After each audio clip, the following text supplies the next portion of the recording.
sorry, I'm quite ready. So you're going to get to watch me put on my winged. Welcome to this morning's medieval sewing party with the creative Contessa. It's been a stressful overnight period or daytime, depending on where you are in the world. But hopefully we can forget all of the bullshit that is happening for at least a little bit and stress being creative. First off, on with the winged coif. So you guys get to see my process for the quick and dirty version of this when I don't have ladies, maids, or a valet doing my hair in some kind of coiffure. I just put ribbons, braid my hair with ribbons to seal it off. Actually braid the ribbon into it, make a ball of braid on the back of my head, basically, just 3 or 4 half knots, because my hair is getting long enough that I have enough to do that. And then we take the coif, pop it on like this, and then with the back, I just take these wings, use this at the back, go underneath of the ball of hair, and we just twist, twist, twist, twist, twist, twist. And nice tension is created. And then if these ties were a little long, bring them around to the back, but these ones are a little short for my bulbous cranium. So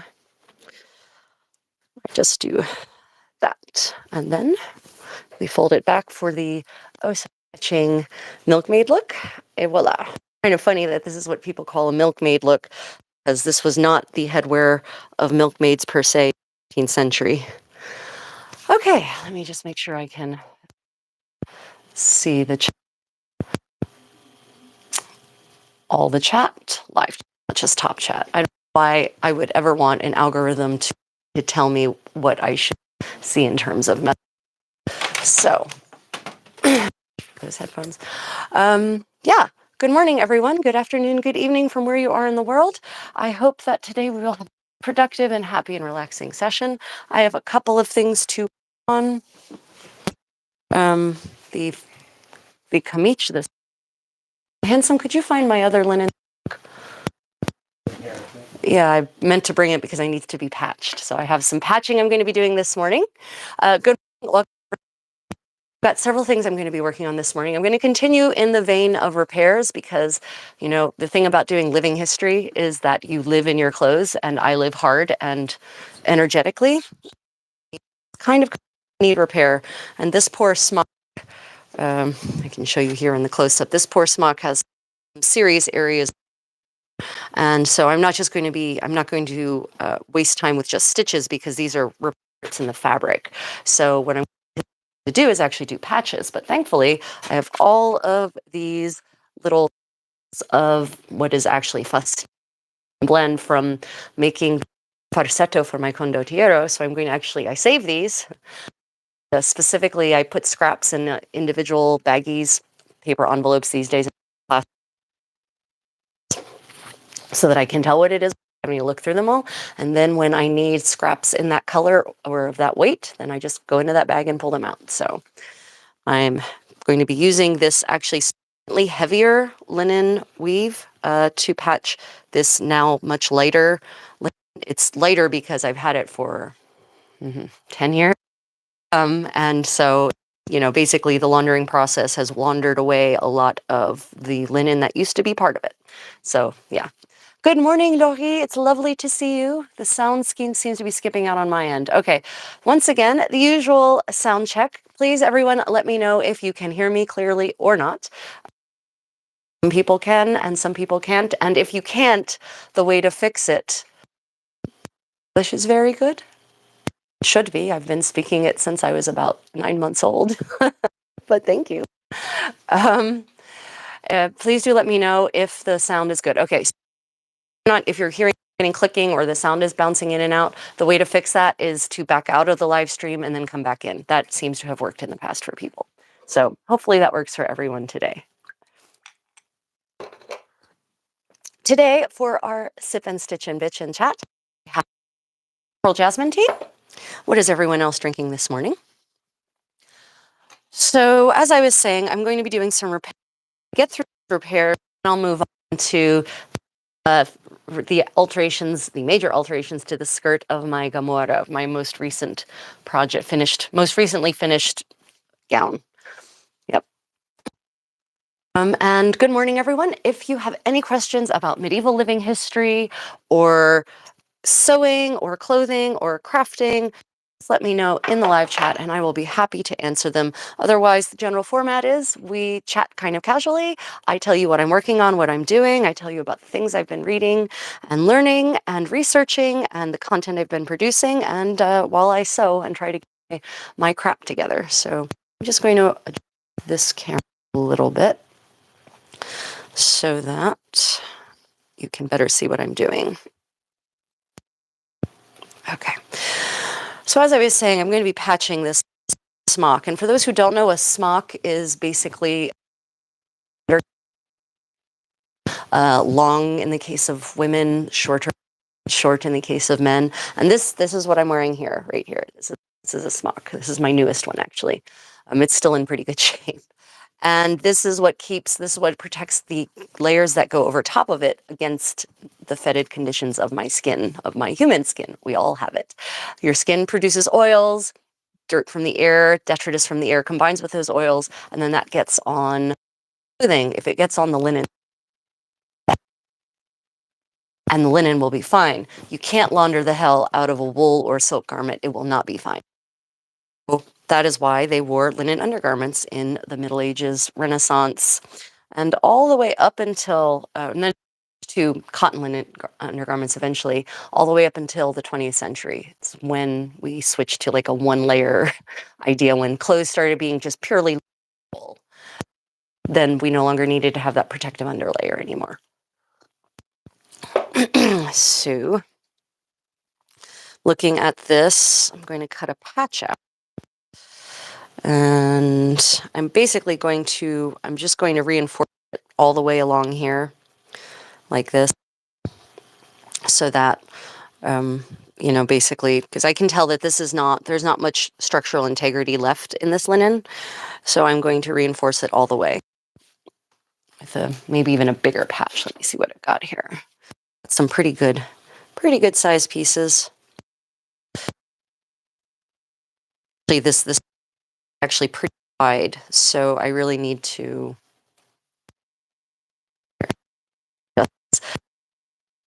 so that, and also what's happened interestingly when this actually stretched, which that does when it rips. This linen, I know whom I bought this linen. It's the same person whom I bought this linen, and I discovered later on that it was not pure cotton.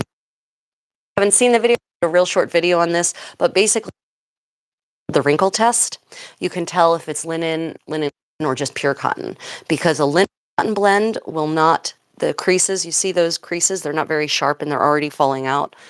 Real linen take a crease like no one's business. So this is real linen, and you can soft once you wear it, but you can already see that just the wrinkles just from being are pretty sharper, right? But you get in hand, those are versus not sharp that, right? So this is linen.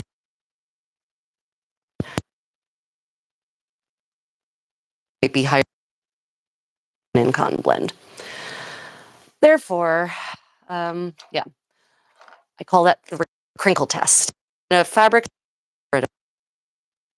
and you want to know whether you want with or because the different smell, but necessarily good enough average to detect by bird. But the crinkle test wins every. For who are sound issues, need to back out live stream, and for whatever reason,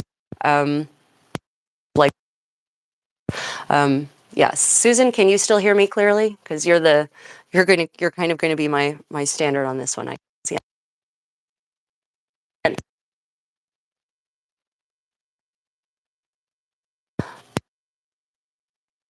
Yeah, my tea today is pearl jasmine, organic pearl jasmine.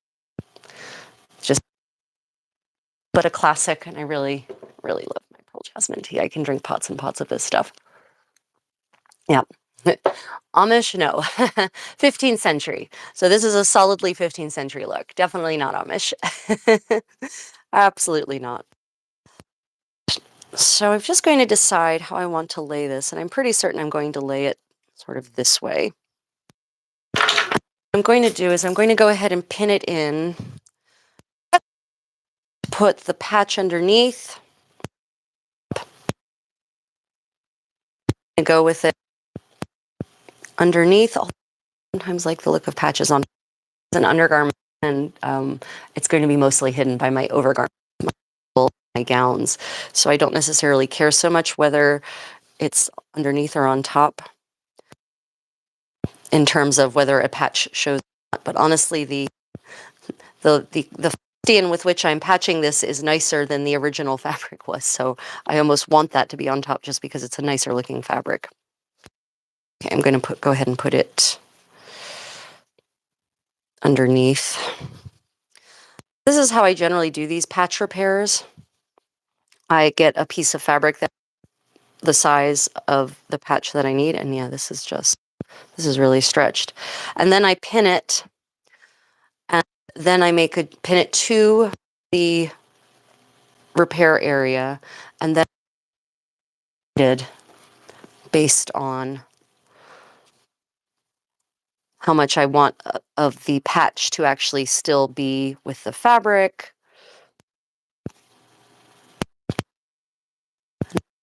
Just line because it did stretch so badly when it ripped. God knows what active thing I was doing when hair, but as any of my ladies in waiting tell you with their covered feet, I live a very active lifestyle, modernly and medieval. Your noise. I backed out. It'll click. Okay, let me see what might still be clicking.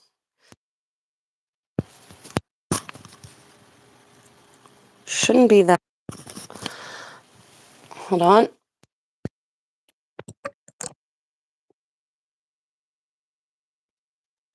Guys, you know.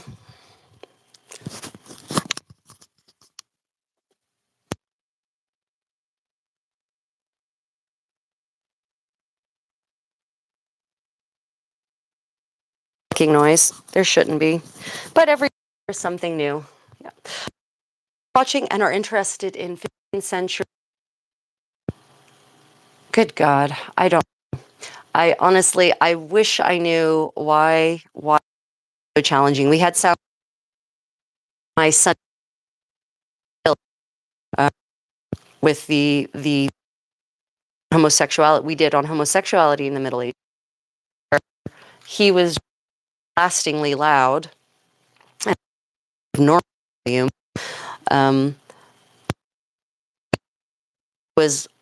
I was more a normal volume, and he was a normal volume. He couldn't hear me.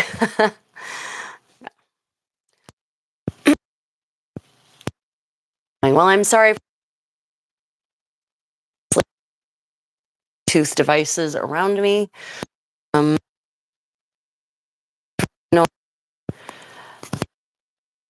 let me see.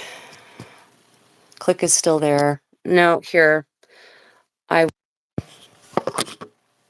on.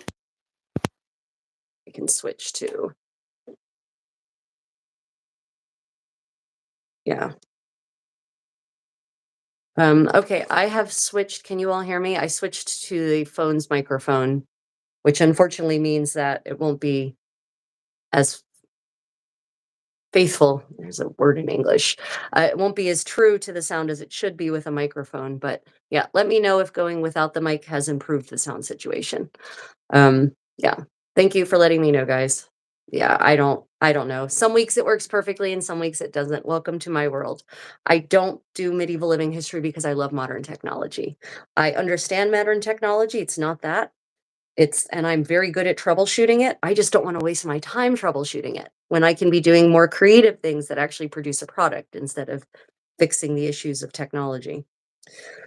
Okay, so you can see I've pinned around the rip, and I'm just going to put some little tucks in here to account for the fact that the one side of the rip stretched a lot more than the other side.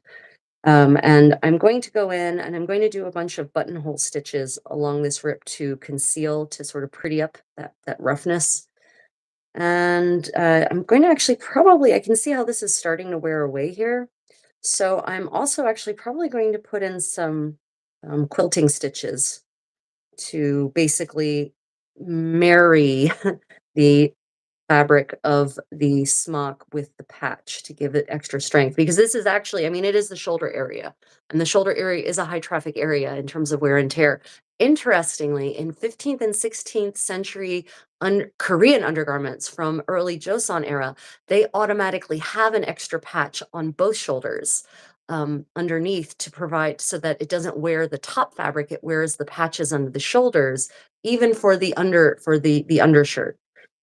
So it's, we don't have, thinking about this, we don't really have any extant undershirts of this kind from the 15th century, women's undershirts. So we can't know whether maybe they did put a patch in that prevented wear and tear on the outer layer of the linen.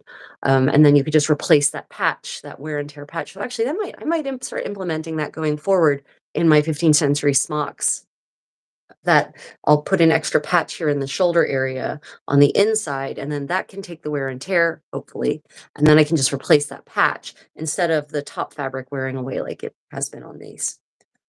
And you can also see it's wearing away on the neckline. So what I'm going to eventually do, and I didn't bring enough fabric to do this today, you can see that I just did a turned hem here, and that's wearing away as well. So I'm going to, what I did on this smock that I'm wearing now, in the back, because it actually tore straight down the back, not on the seam through the fabric.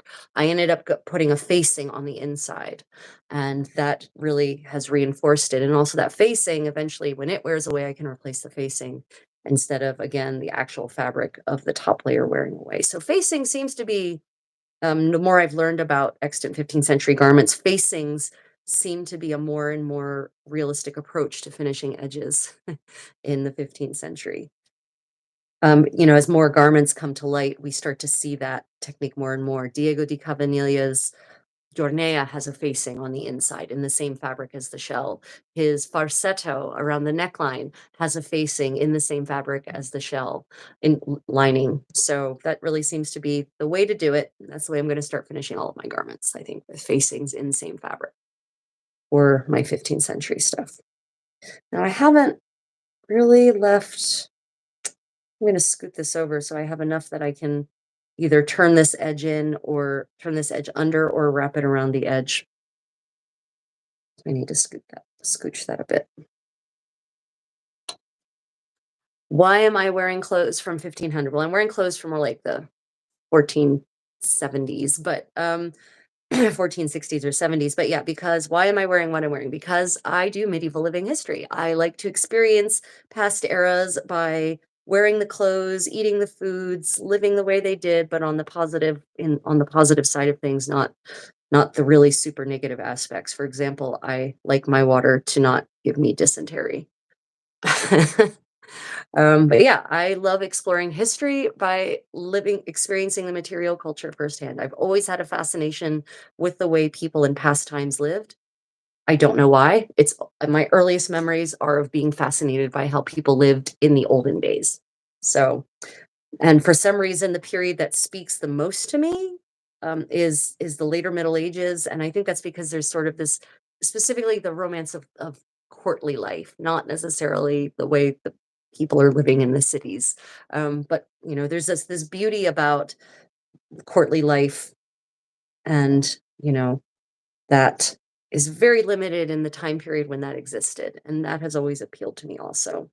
But the dancing, the music, the food, the aesthetic of the 15th century has always been particularly appealing as well.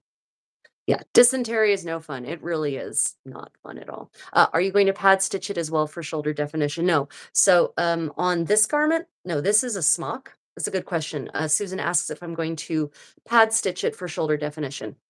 No, so pad stitching is this kind of hatch style stitching whereby you glue layers of fabric together with thread. And it is a way to shape garments so that you can actually get definition. It's how you get these pigeon-breasted doublets in the 14th and 15th century, for instance. And also, I'm suspecting also for the gamurra, and I'm going to get to that later. Anyway, so that's pad stitching. And for a smock, I definitely do not want that kind of shaping, definitely not in the shoulders, because I don't want extra bulk here. Right. This is already tight enough. If I put more bulk here, then I'm not going to be able to move my arms. So, yeah, definitely no pad stitching there. Are you like the Amish community? Nope, not at all. The Amish community, in many ways, don't have fun. No, medieval people who practice medieval living history love fun. We love to party, but we just love to party in the period of our choosing. So, in my case, I love 15th century style partying, which involves lots of dancing and games and delicious food, live music, silly courtly games, going out and picnicking, having deeds of arms, right? It's definitely not about modesty, and it's about medieval conspicuous consumption, because medieval people loved to consume conspicuously, but they just did it in a different way. So fancy clothes, beautiful garments, very elaborate. Now, granted, what I'm wearing now is my underlayers, basically. I've invited you all into my private chamber so that we can have a nice, intimate sip and stitch together, meaning that we can just be relaxed in each other's company. This is not how a noble woman would dress, out for a formal occasion. This is how she dresses when she's with her closest 20 retainers, basically. Um, but yeah, no, nor my as many of you who know my channel know, when I go whole hog, I go whole hog, jewelry and everything. Do I like Ren fairs? That is a good question. I cannot actually pass judgment because I haven't really attended any. I've pretty much all my life, and that's so let me clarify that. I haven't attended Ren fairs in the US. I have attended medieval markets in Germany, but those are different, based on what I've seen and read about my friends who do Ren fairs. I have pretty much mostly done living history events my whole life. I haven't really been to Ren fairs in the US, so I can't really pass judgment on that. I've been hired to go and lead dance and provide medieval Contessa atmosphere at a Ren fair in Selma coming up in the end of March. So that will give me some perspective, I guess. I have been to medieval markets in Europe in the 22 years ago. Medieval markets in Germany were really fun. They definitely had a medieval atmosphere to them, even though there was certainly a commercial aspect. But over the years, they have grown more and more commercial and less authentic. So less and less of interest to me. Uh, fewer merchants selling good quality reenactor goods, more people selling plastic tchotchke that is only not even peripherally related to medieval material culture. So I can't really speak to American style Renaissance fairs because I haven't attended one. I Yeah, gossiping about your betters. Yeah, um, I I particularly enjoy doing events at sites that allow for kind of full immersion, the complete medieval escapism. Right, I enjoy being able to step out of this time and place completely into the magic of a time and place that may have never really existed, but at least it existed in the literature and the chronicles of the time, and that's what appeals to me. We have a really big medieval festival in Sweden. Oh yeah, no, Visby. Yeah, no, no, no. So I lived for, okay, so I should clarify. I lived in Germany for 12 years. German is one of my several foreign languages. I was a professional translator before the machines ate my career. And I've been to many medieval events in Sweden.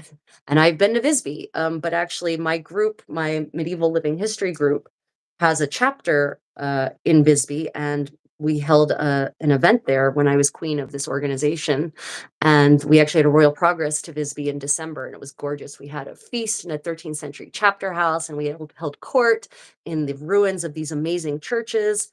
I haven't been to Visby Medieval Week, though, because it conflicts with Penzic, which is a 2-week living history thing I do in Western Pennsylvania, where I go full hog 15th century.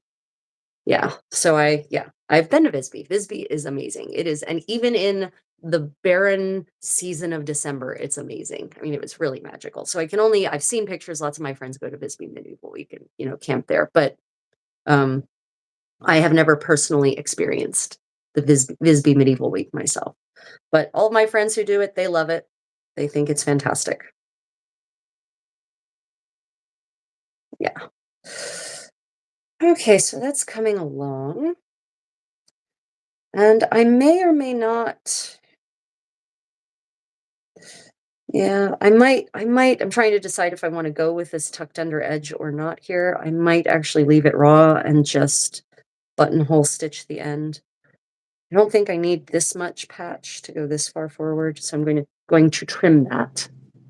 I know I put snips here somewhere. Oh, they fell on the ground. Okay. Have I been to Stockholm? I have been to Stockholm. I've been to Stockholm at one of the most beautiful times of the year, in my opinion, to go to Stockholm at Christmas time. It actually was at the same time. I've been to Stockholm several times, but the time that's most memorable lined up with when I went to Visby for that medieval event because it was during the Christmas season. And so the Christmas markets were downtown. We went to the Royal Palace, the Palace Museum, got to see all of the cool exhibits there.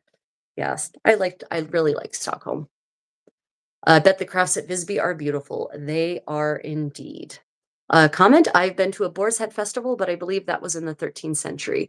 When you say, Diana, if you could clarify a Boar's Head festival, was it like at Christmas time where they have a feast where a boar's head is served, or what exactly is a Boar's Head festival? I am interested. It's interesting how different cultures throughout Europe have, even in the Middle Ages, celebrated Christmas differently with different, depending on where you were, your Christmas feasts would consist of completely different things because you were celebrating with the bounty of what was local to you, basically. So, places that had a lot of boars heads. I knows Venice has lots of boars. I bet the crafts at Visby are beautiful. They are indeed. A lot of my Scandinavian medievalist friends are overachievers, every single one, and give me imposter syndrome. Like, and seriously, they are amazingly talented. And when they do something, they don't do it half-ass. Right? There's no dilettante amongst them. If they're going to do it, they dedicate themselves to it, and they get really good at it. And welcome to those who just joined. Please feel free to jump into the live chat if you have any questions about anything you see that I'm doing, about medieval fashion, medieval clothing, and I cover not just Europe. I have expertise also in historical Korean fashion. And I do medieval living history in general. So please feel free to chime in and do not worry about asking too many questions. I have some people who get concerned that they're dominating the chat. No, no, no. Dominate the chat. It's fine. Also, please don't forget to hit that thumbs up if you're enjoying this. Also, what made you interested in medieval fashion? Like, what was the starter point? Yeah, so um, my parents have always been fans of history. So I grew up surrounded by books on history and, especially books on medieval history. Excuse me. But also, I grew up in the northeastern United States, and there are a lot of and we went to museums every weekend. That was what we did on weekends. And so we went to a lot of museums with large medieval collections. And so I think I was just always very surrounded by the visuals of medieval history. And we used to watch PBS together, and PBS always had, like shows like dramas like Elizabeth R. or the Six Wives of Henry VIII. Um, you know, Watched a lot of Shakespeare growing up. So I I don't know if I enjoyed watching that because I was already pre-programmed to enjoy it, or if growing up in that environment made me like that aesthetic. But yeah, I think I always liked playing dress up. I always liked wearing dresses with big skirts. And that's why I'm not necessarily particularly excited about migration era fashion in Europe, because there are no big skirts. That's very antithetical to the nature of a migratory people. So, yeah, I've always just loved big skirts. I like flash, I like colors, I like elegance. And there's something particularly about especially the 14th and 15th century aesthetic that really draws my eye. And I'll be honest, I really like 12th century as well because especially in Western Europe and well, sort of the Western half of Europe, the bliots are very fitted. They're very elegant with the long flashy sleeves. Yeah, so I think that's probably what generally attracts me. And I just feel some kind of kinship with clothing from this era, this lady behind me. And I don't It's like this gut attraction. Now, I'm also attracted to all beautiful fashion, where there's beautiful for women, where there's beautiful flowing skirts. Men, the same thing. I like it when men can wear flashy, flowy things, uh, which in many places is a lot of history because for a long time, men in various places also wore flashy, flowy things.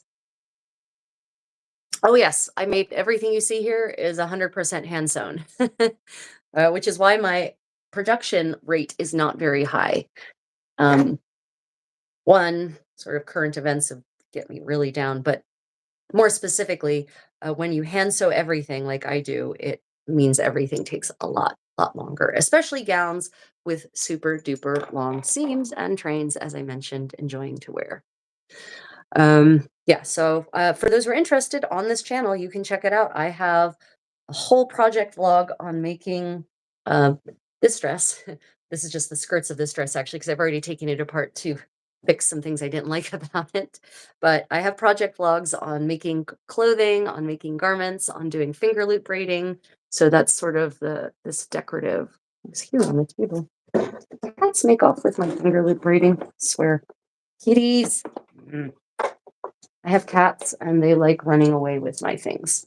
So the finger loop braiding apparently ran off. Oh no, here it is. Not my cats. I have tutorials on doing things like this, which is, makes kind of a pretty trim that can go around your neckline. Got all sorts of that stuff on my channel. So yeah, we're currently working on a new farsetto, a new doublet for my condottiero. So that vlog will hopefully be coming out soonish. Okay, so first thing I do is I anchor my thread. And this thread was already waxed because this was left over from last week's session. So yeah, it's I don't need to re-wax it. But for those who don't know, when you're hand sewing, you should really always, this is beeswax, a lump of beeswax. You should always wax your thread, which means dragging the wax through it. When I re-thread, I'll show you how that process works. And I'm actually going to do blind stitches here. I could do whip stitches, that would be faster, slightly faster anyway. But really, it's a high traffic area, so I want to minimize the amount of thread that is being exposed to wear and tear. So the goal of a blind stitch is to not get your thread wrapped around other pins. The goal of a blind stitch is to, in fact, hide the stitch, hence the blind stitch, to bury as much of the thread inside as possible. Diana says, yes, a Christmas feast. Interesting. No, so the tradition of the boar's head, as far as I can tell, I haven't found evidence of that outside of England. Um, which doesn't mean anything, right? I phrase it that way on purpose. As far as I understand it, that seems to be a very English tradition. But, I don't know all things about all times and places, in the Middle Ages is a 1,000-year period of history. So, um, but as far as I know, the boar's head tradition actually started I think I remember reading that William Rufus had a boar's head served at Christmas feast. And then it sort of became a tradition that carried forward. So if you attend a Christmas feast with a boar's head, that is definitely not limited to the 13th century, but maybe the feast you're talking about was specifically 13th century. So in the 13th century in England and France and Germany, the clothes were voluminous. It was kind of a counteraction to what had happened in the 12th century when the clothes of the nobility became very fitted. And so the clothes started getting very voluminous again. And uh, you know, fuller tunics, the women especially, that no longer fitted coats, but and surcoats that you could easily just pull over your head. No need for closures like laces or buttons. And buttons don't even come around as being used for buttons until the end of the 13th century in Europe specifically. And the first place that does it, as far as I can tell, is actually Spain, because they were kind of always at the avant-garde of a great number of fashion trends that eventually trickle into Europe because of their connections with the Middle Eastern world, thanks to Al-Andalus being, Moorish. Have you ever made your own thread? I know the process. Oh, yes, spinning. Have I ever made my own thread? Have I ever spun my own thread? And Jonah, your English is excellent. If you can't remember the term in English, it's fine. That's called spinning. I have spun my own thread. Have I done enough spinning where I could actually produce thread that I would use in a sewing project? No. I have tried my hand in it. I understand the principle. I have never devoted enough time to actually get good at it. I'm honestly more interested in learning to use a walking wheel than a drop spindle. But interesting thing about using a walking wheel, which is a kind of spinning wheel, doesn't have a treadle. The treadle, I don't think treadles get invented until the 17th century for spinning wheels. Definitely not medieval though. So the walking wheel is this big spinning wheel, and you actually have to stand and walk back and forward to keep tension and do the spin. Um, to keep tension on the feed of the fibers for the spinning process. And so they're used to the basically once the great wheel was invented in the 13th century, I think, th- they noticed that actually the quality of this thread spun on the walking wheel was not as high as that spun by hand. So that's how good these spinsters were. They were so good that by hand spun thread was higher quality than thread spun on the walking wheel. And so guilds started passing regulations saying things like you can't use you can't use walking wheel spun thread in the warp of the wool. You can only use it in the weft because it was lower quality. And that's something that's hard for us to imagine. I know for a lot of people to imagine anyway, not for us who actually do handcrafts, but for the average modern person, their assumption is that anything made by machine is going to be sturdier and better and stronger than anything made by hand. But in the Middle Ages, that was not true. Let me see. Thank you for keeping history alive. I'm trying to bring back the good parts of history, and it's sort of disturbing when I see the bad parts being relived instead. But yeah, thank you for that compliment. What would you recommend for people that want to start learning about traditional sewing? Um, yeah, so if I could, Jabba, Ricardo, if you could maybe clarify when you say, what do I recommend? So I recommend sort of in general that you just get needle and thread and you just start sewing stuff. And I don't and definitely start small. Do not start, especially if let me see. Traditional sewing. And if you mean traditional sewing, you mean hand sewing. You don't start by making a whole garment. Start small. Whether it's hand sewing, machine sewing, traditional sewing, no matter what, start small. I mean, I didn't, but do as I say, not as I do. I really do recommend starting small, and there's a couple of reasons for this. One, if you start with a small project, it will be done faster and you will see the fruits of your labor sooner. Right. So for instance, start by making something like a coif like this. Right. You can do this, well, I can do this in a couple of hours from start to finish. By hand, no machine, by hand. With if you start doing things by machine, if you do machine stitching, that accelerates the process. But start small, pick something small. And if you want to actually do historical garments, then I recommend you start from the skin out. Start with the undergarments first. Start with the simple things first. So stockings, for instance, which in the Middle Ages were fabrics. They weren't knit; they were fabric. Knit doesn't really come into play until the end of the 15th century, for stockings anyway. So start small and start from the inside out if you're actually looking to make a whole ensemble, because that's how garments are fit properly. Actually, you need the underlayer. So in this case, in this 15th century, is what's called a smock. This thing, right? Basically, a giant kind of what you might think of as a giant linen nightgown, but it's not a nightgown. It's worn during the day. And start with small things like this coif, like your stockings, and then build out from there. That's what I recommend. Also, at first, I recommend maybe starting with something that is lower stakes. Um, if you really want to just get good at your stitches, then maybe start by making cloth bookmarks, for instance.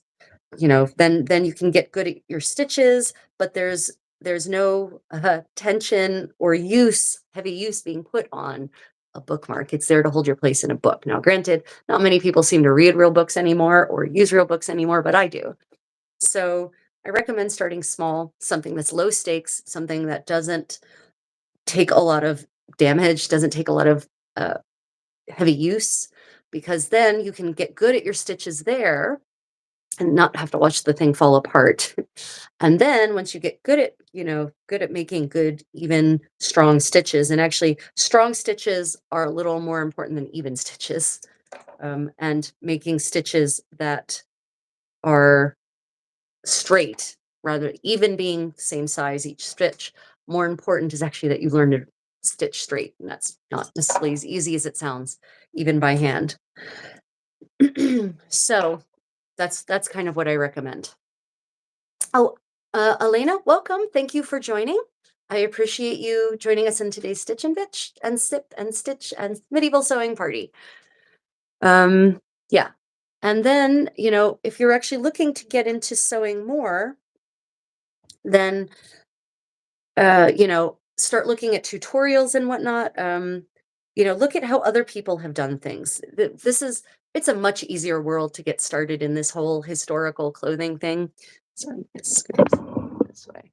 Yeah, it's a much easier time to get started in this whole historical clothing thing, because we are just there's so many more resources.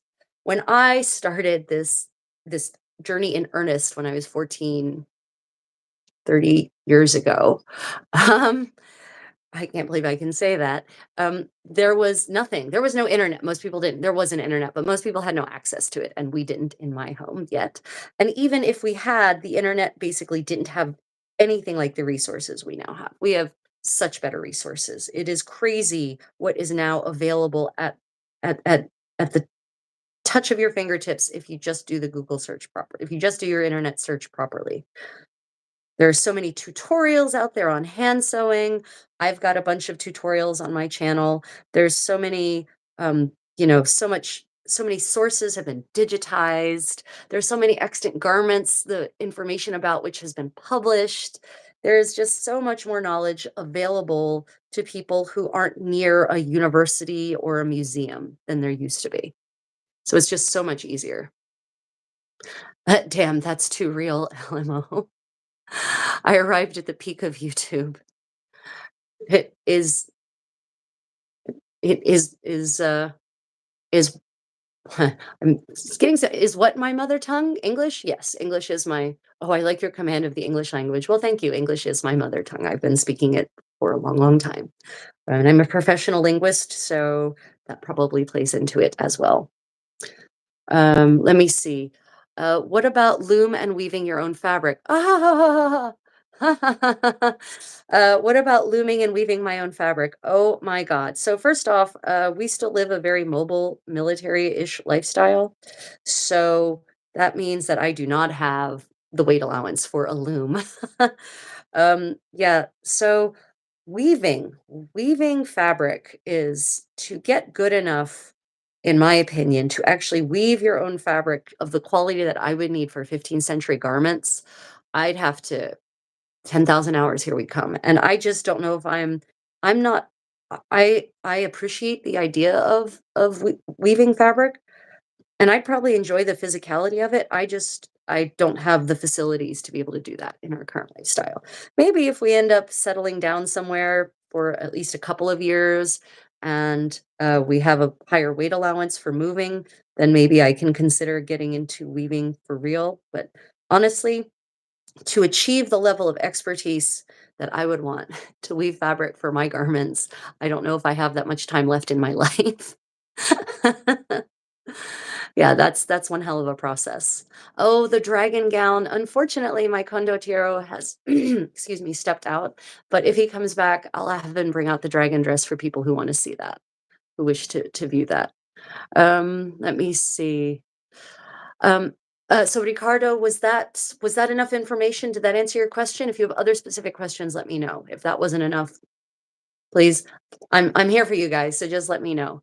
Mending is a great place to start with hand sewing. What do you think? Yes, Elena, thank you. And that is exactly what I'm doing here. I am mending.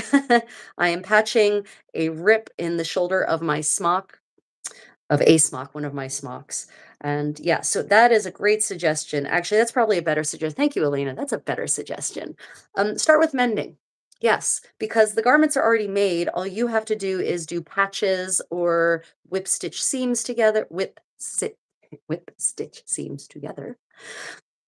Yes, mending is a great place to start. So, Ricardo, I recommend mending as a very good place to start. I wouldn't recommend necessarily mending something knit like socks to start unless you're interested in learning how to knit also, because that's a different kind of process. Darning is a different process than say this kind of repair here. Yeah, that's a great suggestion, Elena. Fantastic. Some alterations to your current clothes, like hand hemming pants, can be a good place to practice hand stitching. Yeah, yes, absolutely. I agree, Elena. If you have a skirt or pants that need a hem, or if there's a fallen hem, that's also a great place to practice your hand stitches for certain. Ugh, this is just so nasty and dirty from years. I should really just go. I should have just done a whole new facing on this. Oh well, we're going to continue with this patch and just deal with it. And if I decide I care enough about this smock to do something else, I'll do something else later after this one wears out. Is the smock comfortable? The smock is super comfortable. So here's what I have learned from years and years and years of wearing historical garments from a variety of eras and geographies, including historical Korean garments. Wearing a layer of linen against your skin is, we should go back to it.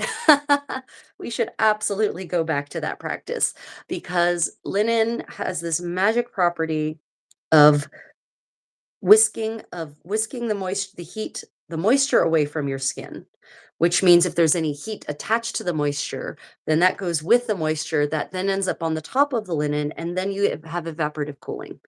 And it also, um, if you're wearing something like wool, like this is a wool gown, this is something called a kirtle. So wool kirtle, the blue gown, and that for some people that's not comfortable. Some people wool makes them itch depending on the wool. Once you're wearing linen, it doesn't matter what you're wearing on top because the linen protects your skin from the fabric and the fabric from your skin. But what's more, when it comes to whether it's wool or silk that you're wearing over top of the linen, the wool and silk, which can sometimes be pretty warm, will be cooler because the linen helps with that evaporative cooling process and pulling the heat away from your body. So yeah, wearing a linen smock, super comfortable. It's, as I said, practice. I almost wish modern clothing were designed to be able to go back to, but most modern clothes are way too fitted. We don't have the kind of layers that they had where you'd have a smock and then a really fitted kirtle and then a gown that goes over top of that that's fitted with the understanding that there's a gown underneath of it. We don't have that. That's not how clothes are sized these days. Let's see. You've inspired me to start a new project. Thanks. Oh, well, thank you for asking that fantastic question, Ricardo. The first large item I hand sewed was an underdress for an set. Oh, nice.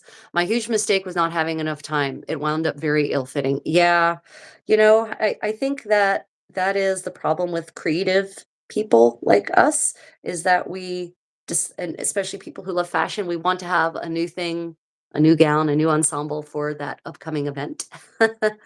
And then we don't start it in any kind of timely fashion. We wait until basically the last minute, and then we're rushing to get it done, which means we cut out all sorts of important steps, like proper fitting. Yeah, I tried that briefly with this my pink wool gamurra. It's an Italian 15th century Italian base layer gown. The gamurra is basically the Italian version of this blue kirtle here. Right. I tried that. I thought I could do it in 2 weeks, hand sewn, and have it done in time for Penzic, my big 2 week thing in August. And nope, that did not happen. It not only was it not done in 2 weeks, it was not done in a year. It took a year and a half to actually finish it. And I mean, to be honest, if I had maybe sat down and worked 12 to 18 hours a day on just the Gamora, I could have gotten it done in 2 weeks, but not with having things like work and teaching classes and making content and cooking. Because I cook all of my, I don't eat processed foods or anything like that. So I cook a lot of things from scratchy scratch. So that takes a lot longer than, just popping something in the microwave. And I don't even own a microwave. I don't use microwaves, so that also adds time to everything, including even just reheating leftovers. Anyway, point is, yeah, I understand. I understand when you rush a project because you want to get it done in time for usually an event in my case, and then you end up paying the piper for it. Yeah. You look amazing, lady. Oh, thank you. um, I'm also from back in the day. Library was all there was, Elena. Yeah, right. Like I remember, and I grew up in a small rural town in Lower Slower Delaware, as we affectionately call it, in Lower Slower Delaware. And I didn't understand that interlibrary. I didn't even know that interlibrary loan was an option, and I didn't even understand how to use my librarian to get information that could have been really, really helpful. Right. So, sorry, I'm going to move this closer. So that means that I didn't even know how to get access to information if it wasn't in my actual library. And, my little local libraries had a couple of Victorian books on medieval costuming, and they're terrible. Herbert Norris, I mean, yeah, they're bad. They basically completely misinterpreted medieval art based on their understanding of clothing in their era and not based on an understanding of clothing from a medieval perspective. And so they did all these redrawings that depicted things utterly incorrectly and made all these terrible assumptions that were wrong, wrong, wrong. Anyway, so that meant that I didn't even have the few resources I had weren't even good. So that meant that the first lots of things I made were crap because I had crap for resources. And no one, back then, almost no one was hand sewing, at least not in the US in the 90s. Almost no one was hand sewing anything. And, books on finger loop braiding hadn't come out yet, published. It's just so many things have been published since then. Yeah, I was lucky to know a costumer. Yeah, that would have been great. I was pretty much working alone, like literally in complete isolation, all by myself, figuring things out. So I'm an autodidact. I've taught myself nearly everything I know. I've never had formal training or formal classes in sewing or cooking. Pretty much I've learned it all over the years by researching and looking at extant garments and that sort of thing. Yeah. Um, let's see, 10,000 hours. Why is life so short? Yeah. I, considering vampirism as a way for immortality. Anytime these authors write about, Anne Rice and her vampires suffering from ennui, like I don't understand that. There are so many interesting things to learn and experience in this world throughout all of history, and there's always new things to learn. There's always new skills. There's always new ways to be creative. I don't understand this concept of ennui at all just because you've lived for 1,000 years. Like, there's not enough time in the world for me. You're inspiring me about my mending. I should be thinking about my mending pile every time I feel like starting a new project or doing any crafting at all. Yeah, Elena, I'm right there with you. I had to limit myself to 5 projects underway at any one time, and that I was not to start a new project until I finished the last one. I have abided by that. I have really strong willpower. I will say that for all my flaws, I have willpower for days. And also that if I have things that need mending, I will not start another new project. I will mend the things I have before starting a new project. So that's what I've had to do for myself. It's really hard though, because mending, even though there's like, I actually enjoy the process of mending, there's this the sustainability person in me loves the idea of repairing old used garments to keep them going, and I love the creativity of applying patches and maybe doing some decorative stitches to pretty up the patches. But on the other hand, it just feels like I'm wasting time and energy on an old garment when I could be putting that in time and energy in something new and cool. Right? So that's kind of my internal struggle right there. Oh, Eric, are you saying hi and bye? Oh, I'm sorry. Hopefully you can catch me at the next one. Kaylee says, sorry to be late. Work ran later for me than I would have looked. Where do I source my linen? Ah, okay. So, Kaylee, where are you in the world? I can maybe help you better if I know that. So I I get my linen from different sources. I'll be honest. A really good and unknown source for many people for linen depends on where you are in the world, but thrift stores, especially thrift stores like Goodwill, even though you might be conflicted about their mission otherwise and how they use their earnings. Um, Thrift stores like Goodwill often end up with white linen curtains or white linen sheets in the bedding and curtain section. I have actually trying to think where trying to see where my latest batch of curtains were. I was actually at a Goodwill in Covington, Washington, which is near Seattle, Washington, and I found brand new, still in packaging, still with labels, never used. No, I mean, still had the beautiful creases, factory creases in them. White linen, really good quality linen, perfect weight for a smock for $9 for two 3 yard, uh, 3 meter uh, curtains, $9. So that is a place I definitely recommend checking out, Goodwill and thrift stores. In Europe, especially Germany, a lot of secondhand shops and charity shops have linen bed sheets because in Germany, linen bed sheets were the thing up until probably the 80s.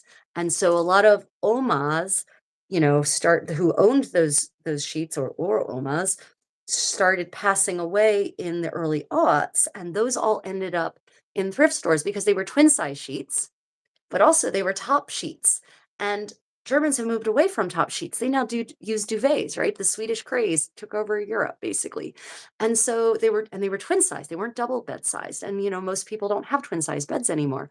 So they just donated them to charity shops. I don't know how many beautiful 100% really quality woven vintage linen sheets I got at thrift stores in Germany for a song. So thrift stores is a very good place to find, in some cases, better quality linen than you might have been able to get, than you might be able to get modernly, actually, because the quality of linen has tanked in the last 10 years. Um, and then I would also say from there, if you have an IKEA near you, um, IKEA has sometimes actually has a fabric section where they actually do sell linen, and often very inexpensively and decent quality. Neither the best nor the worst, but 100% linen, and usually pretty inexpensively. Like, oh, actually, I haven't used to be 10 years ago, it was like $5 to $6 a yard or €5 to €6 a meter. Or no, it's like €3 to €4 a meter. But go check out your local IKEA. Also at IKEA, they have actually in the past sold entire linen duvet and pillowcase sets. And just that alone, because it's super wide and it's amazing quality, that might actually be cheaper than buying the linen off the bolt.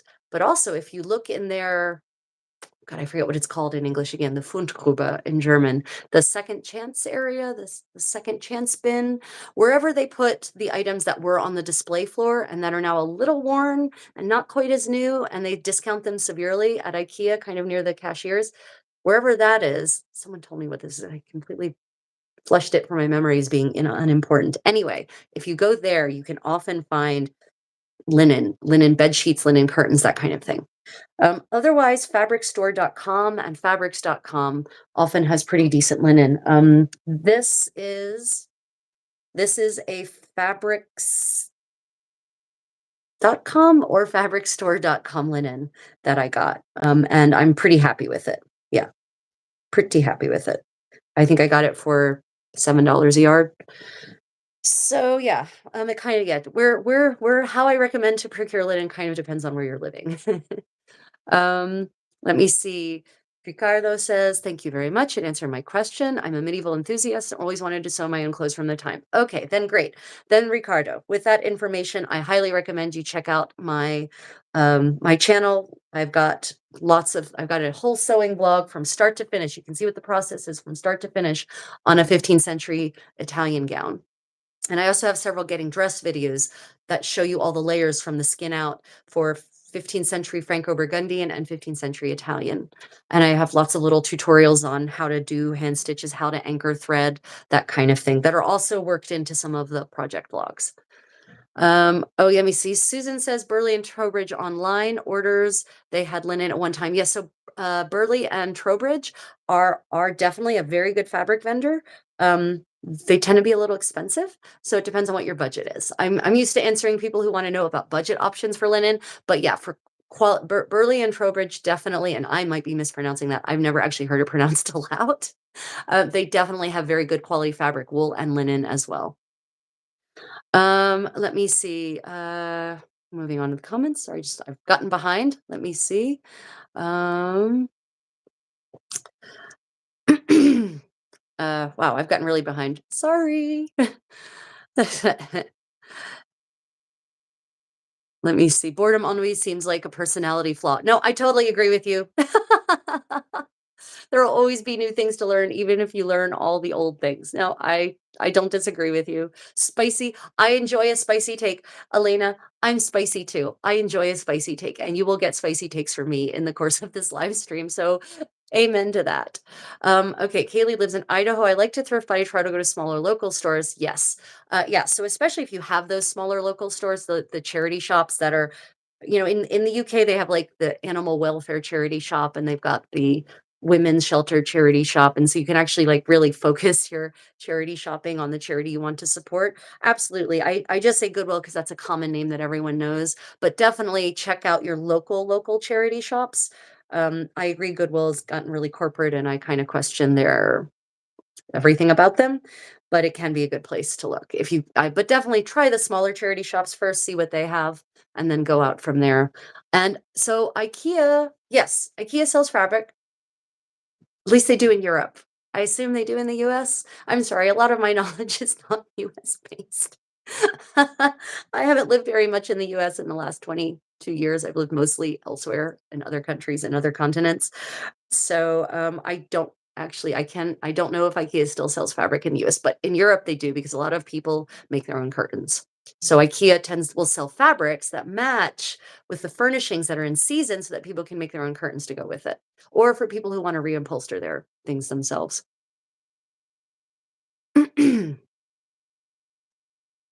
Yeah, so does IKEA have everything in there? They'll have a limited selection. It's not going to be like a fabric warehouse, but they'll have, like I've gotten silk there for $5 a yard in white, blue, and red.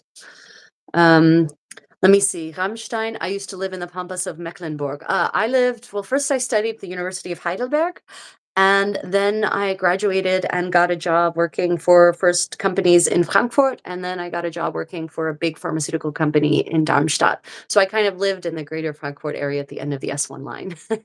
I was pretty well connected. I almost lived in the flight path of Frankfurt International Airport. So yeah. And yeah, Pampas is the German word, right? The Pampas, the boonies. Let me see. Okay, I think I've caught up.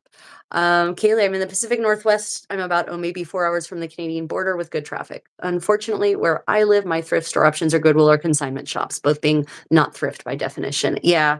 Yeah, I know. It's really hard. It depends on where one lives, whether one has access to what one may have access. So that's why I try to give answers that cover all the range. So for those of you who live kind of in the big range of Oregon, by the way, are you familiar with the Pendleton Wool Mill? There is a Pendleton Mill store where you can go and get super quality woven in USA wool, Pendleton wools for crazy low prices. I mean, $10 a yard, $5 a yard. I forget where it is, but look it up, Pendleton Wool Mill, Oregon. It is worth a trip, especially if you get, a bunch of friends and go make a kind of a whole day of it. Yeah. The Pendleton Wool Mill is a great place to get amazing deals on quality wool.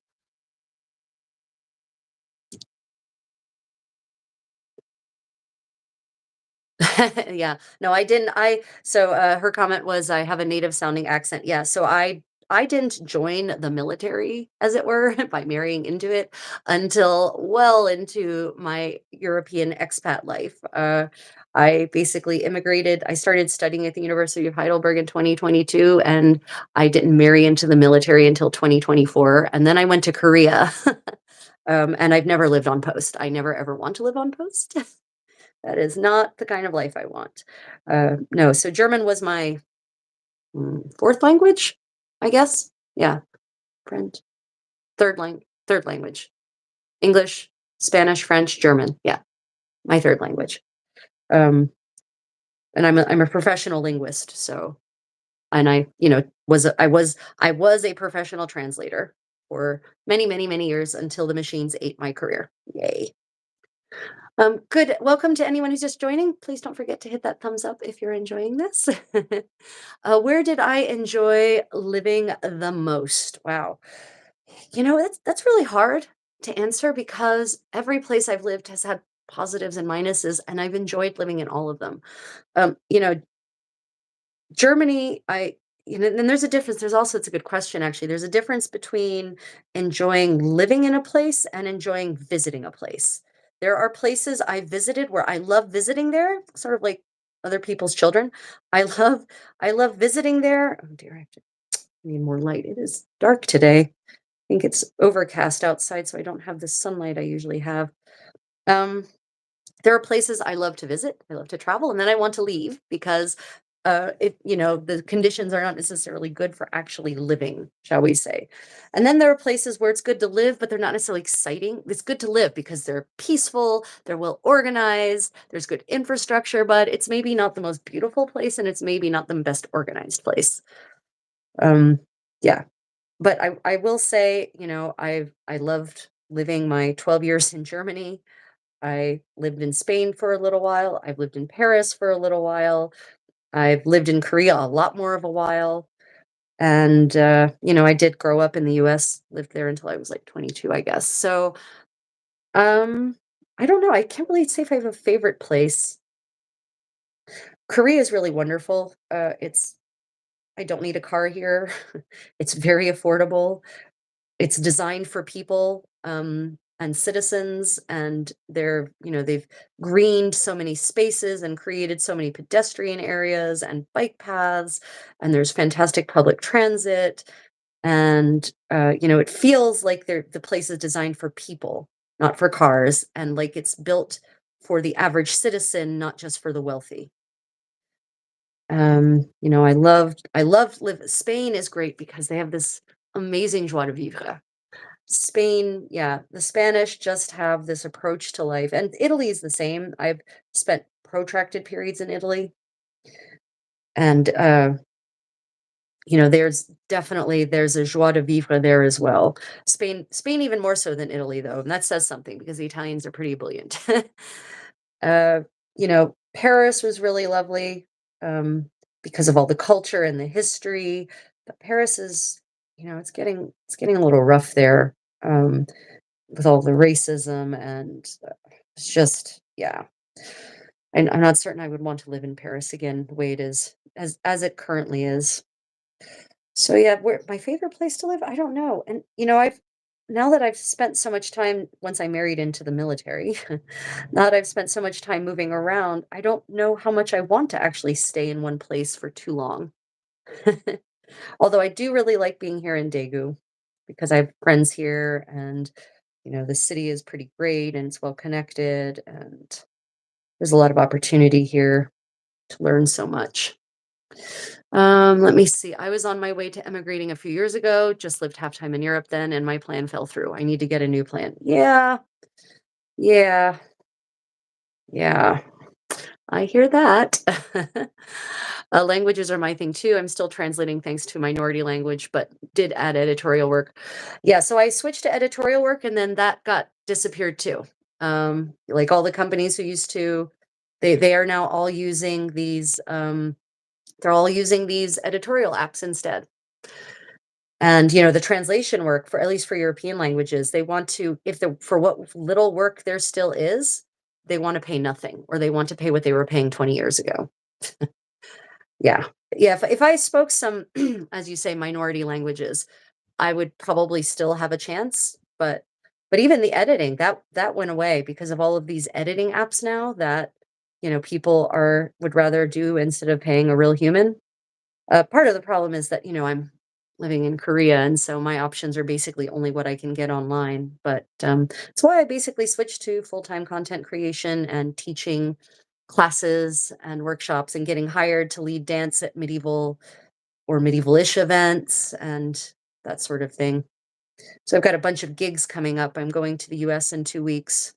to lead dance and be the Contessa at a medievalist event, a 15th century immersive event in Oklahoma. And then I've been hired to go teach at an SCA university in Avoca, which is Edmonton, Alberta, in May. And then I've been hired for a different gig, and that's going to be published here excitedly soon. So I'm not going to say what that is, but that's next February. So I am also available for hire if you would like me to come and bring any of my special skills and energy and special flair to your event. In the meanwhile, I'm mending my undergarments. I'm getting 12. Wait, there's no cents key on my keyboard. Yeah. Yeah, 12 cents a word, I assume you were going to say?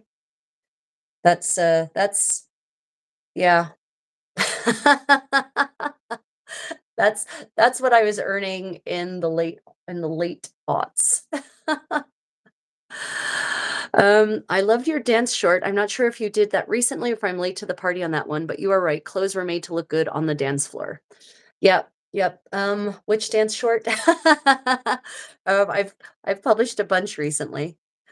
Okay, so I have, because this edge ripped so rawly, I might rawly. It's an interesting word, rawly. I'm going to go back over probably again with another set of stitches to kind of pretty that up. But basically, that little rough row of buttonhole stitches I did was just to catch up all those raw edges that were the consequence of it tearing. And I've just put a couple of knots in at the end here, and now I'm going to do what I call burying the thread in between the stitches and in between the layers of fabric, and then pull my needle out.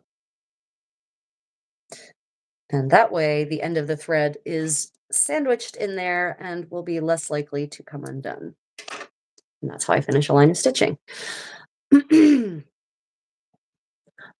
no, but definitely agree that, clothing is meant, you can, you can tell.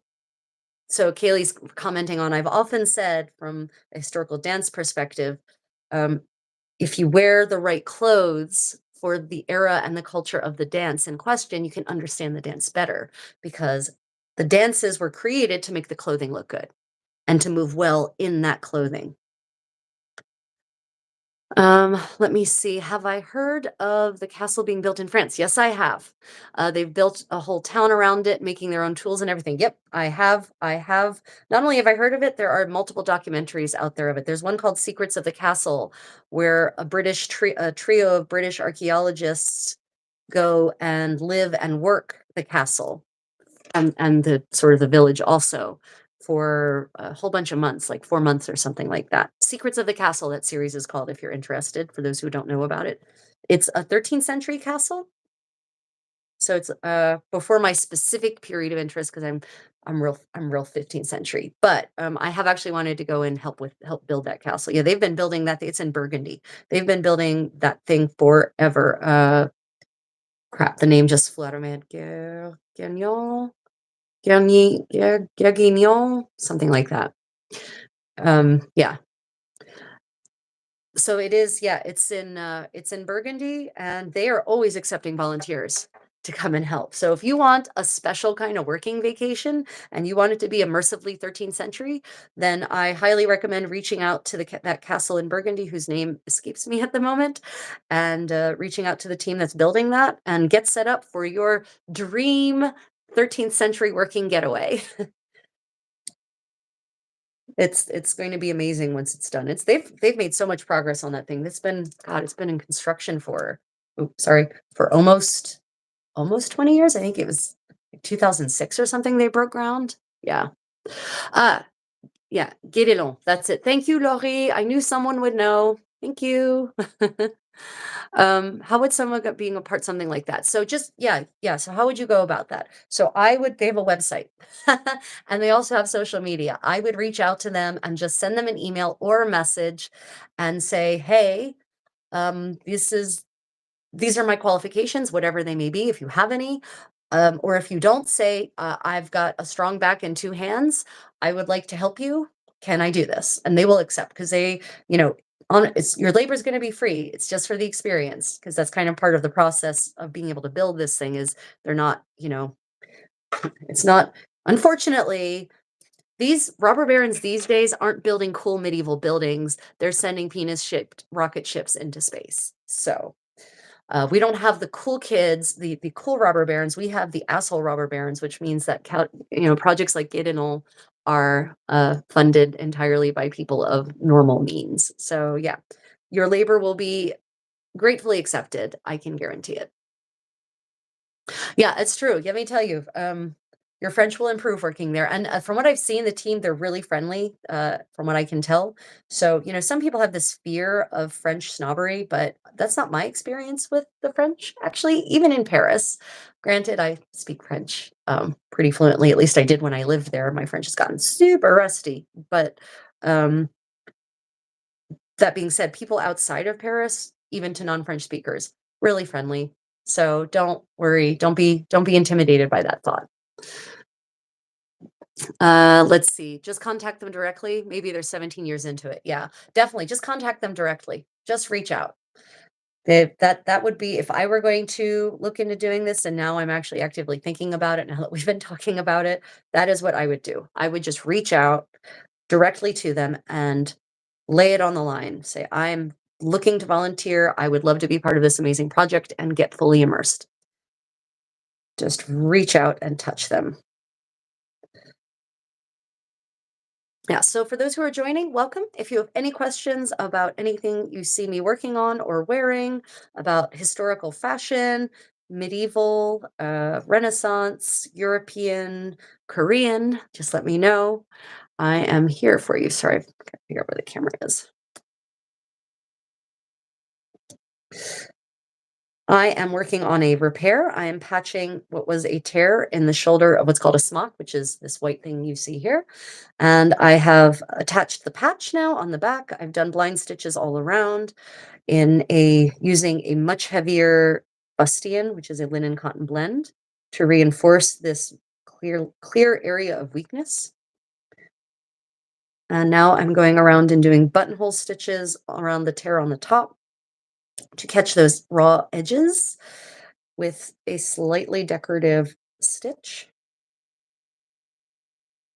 And yeah, that's what this is. That's where we're at so far on this. But looking at the neckline is super worn out, which is not surprising. And so eventually I'm going to have to, as you can see, eventually, I mean, I might just, in fact, cut that worn out part away entirely and just entirely replace it with a band, a facing, a fresh facing. Because it's also kind of grody after all these years of having my sweat and the grime of the air ground into it. Because yes, I dance when I do medieval living history. I do a lot of dancing. That means a lot of sweating, and that means a lot of activity, a lot of wear and tear on my clothing. Let's see. French has been a confidence struggle. I finally made some real progress in 2022, but getting rusty again, probably. Yeah. Um, I definitely working at Guédelon would be a good way to just really boost that French, and it would be good for me too to refresh my French. It comes back after like a day of being in France. My French, it comes right back. It's just a question of lubricating that my French brain. One thing I can recommend, though, to help French get any foreign language get a little less rusty, on Netflix, you can often, and Disney Plus as well, you can usually change the language to a lot of other languages. Disney Plus is really good about this. And so what I do is if I'm working on a project, and my husband's not here, or I'm just like doing housework or whatever cooking, I'll put on something, anything, and set the language to whatever language I want to brush up on, Italian, French, German, whatever it is I want to try to keep fresh. And then at least you're getting that immersive input. It's passive, but at least you're exercising at least that part of your brain, the French part of your brain or the Italian part of your brain. So that's a tip I use for that kind of thing. Yeah, that's right. Yeah, Elena, maybe someday we can get together and practice all the languages. Be those annoying people speaking in the corner, something that no one else happens to speak there.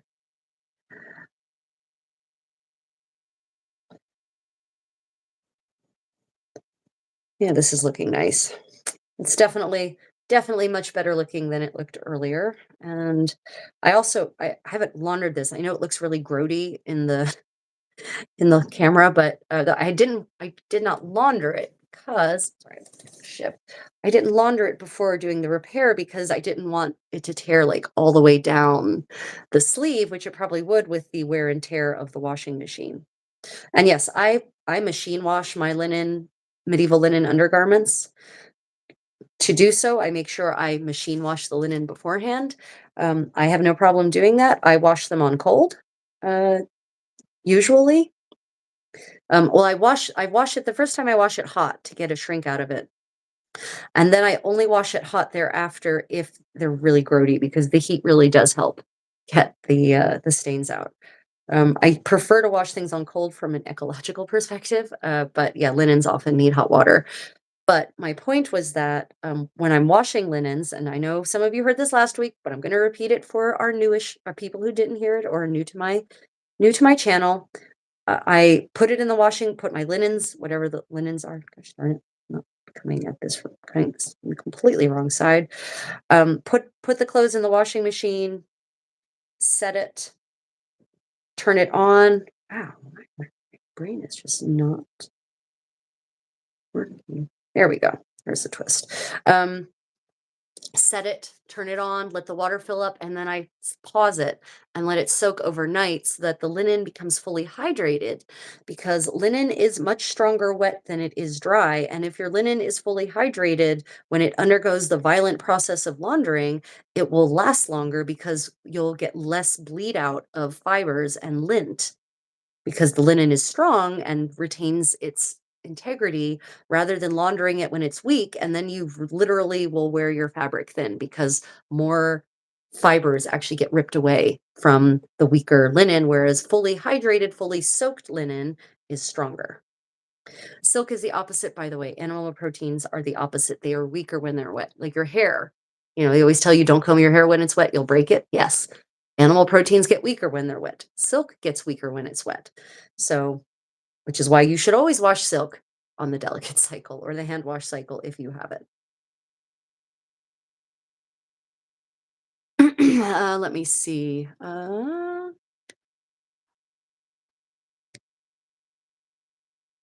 Let me see. Looks authentic. Oh, thank you. That is the goal. Um, I watch French TV shows with the English subtitles because I can understand some of the French and English subtitles reinforce comprehension. Yep, absolutely. That is a technique I recommend to my English students. I also teach English as a foreign language here. Um, and the next step from that though is to watch it if you're actually watching it actively, is to put on French or the language in question with the subtitles in that language, because then your brain starts associating the written words with the sounds, the actual way it's pronounced. That's the next level for language acquisition. The next tool I recommend is yeah, basically putting on a show, putting it on in, say, French, and then putting on the French subtitles. Now, the subtitles do not always match what they're saying in French because oftentimes voice actors will change things a little bit, to, you know, be more actable, as it were. But 80% of the time, the subtitles match. So it will actually help you with your listening comprehension too. I'm sitting here puzzling over a knitting project. I put everything on mothballs for 10 years and just picking it back up again. It's a cowl in a very unusual stitch. Oh, nice.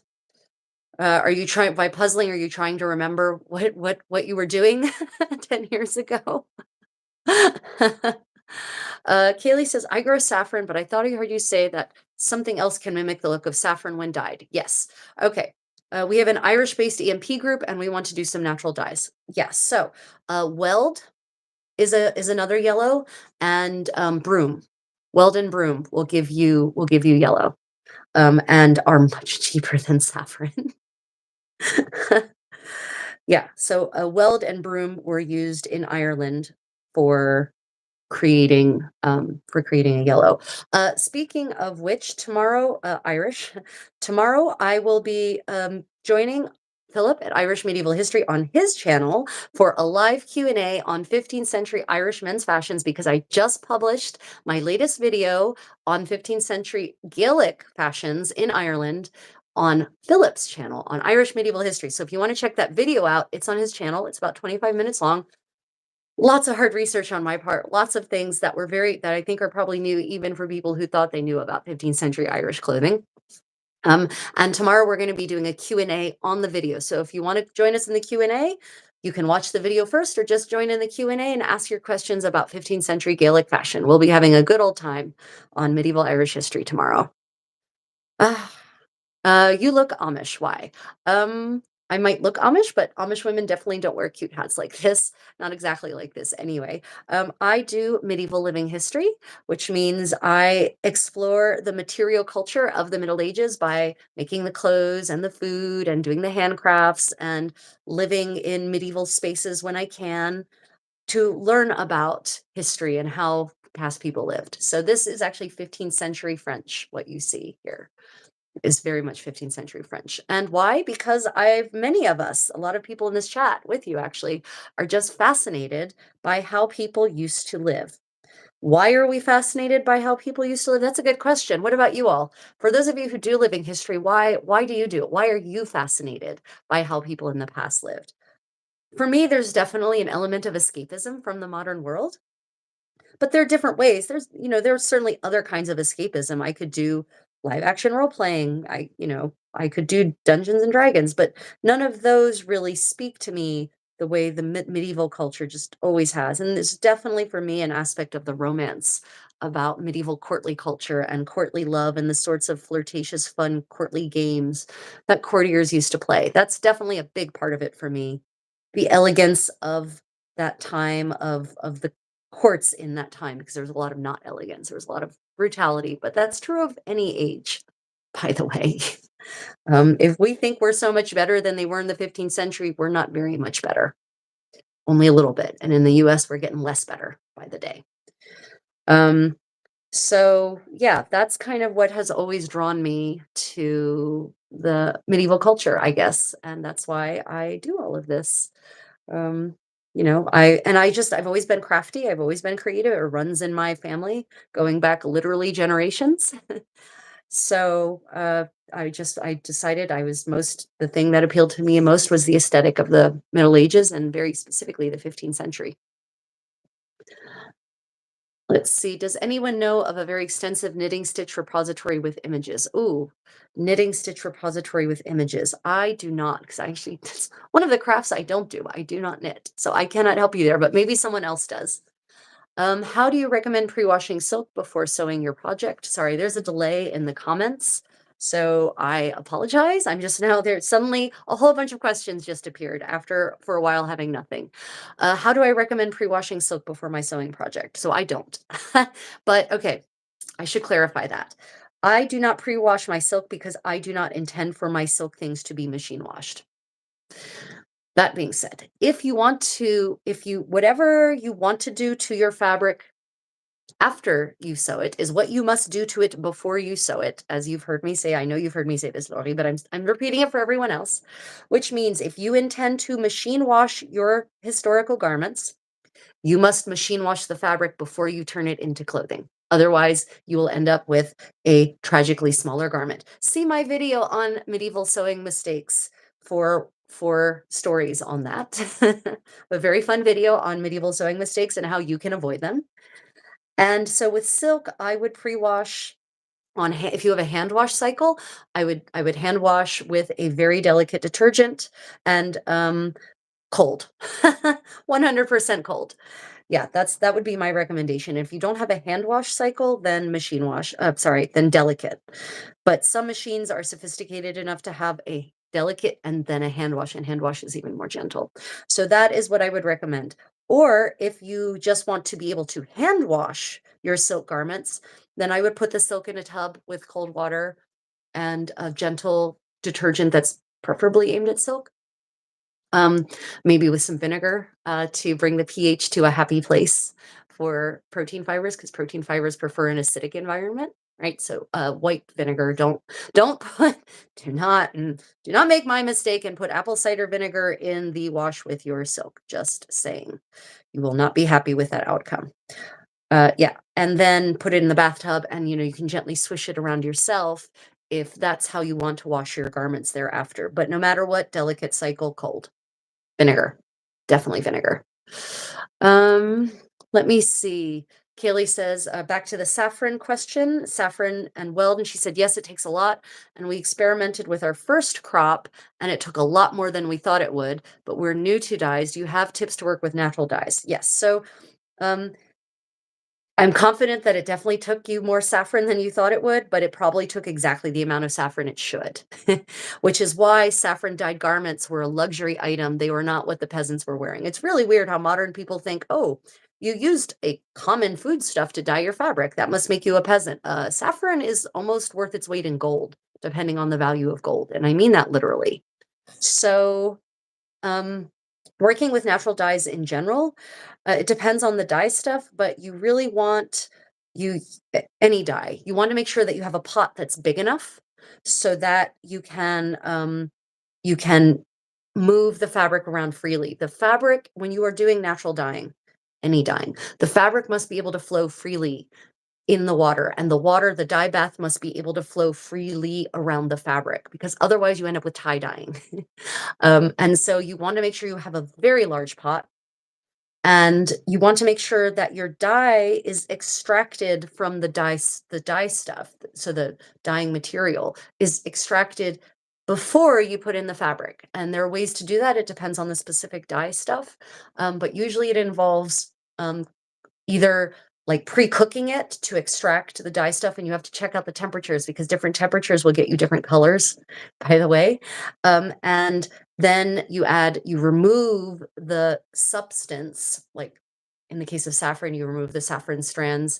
In the case of weld, you would remove the leaves. In the case of broom, you would remove the leaves. You'd strain that out of your dye bath, and then you put in your fabric. You don't want your dye stuff, the loose detritus of your dye stuff floating around with your fabric because you'll end up with weird fabric dye splotches when it comes in contact with it. Yeah, so those are two of so monitor your temperature closely and understand the difference in colors that different temperatures will get you. Monitor your pH because again, different pHs will also get you different colors depending on the dye stuff. And also you need to make sure you're using distilled water. Medieval dyeing manuals talk about rainwater, but they talk about rainwater because in the Middle Ages, that was the best way to guarantee good, pure, clean water because they didn't have acid rain back then. Rainwater these days can be so much more problematic, sadly, because rain is literally cleaning the air of all the pollutants we've been pouring into it. So, with that being said, I suggest using distilled water. And that can be more expensive, obviously, because you have to pay for distilled water, unless you have your own distillery, I guess.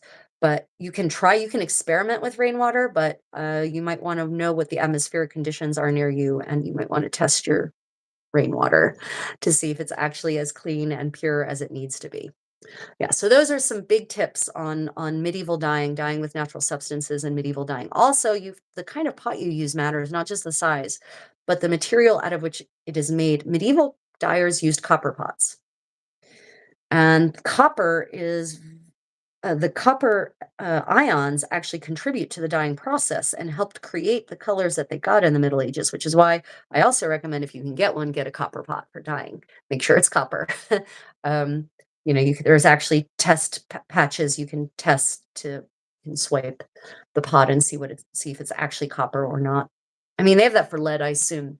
Assume they must have it for copper, but that could be me making false assumptions. Anyway, copper dye pots are the best. Otherwise, you want something that's inert, like an enameled pot.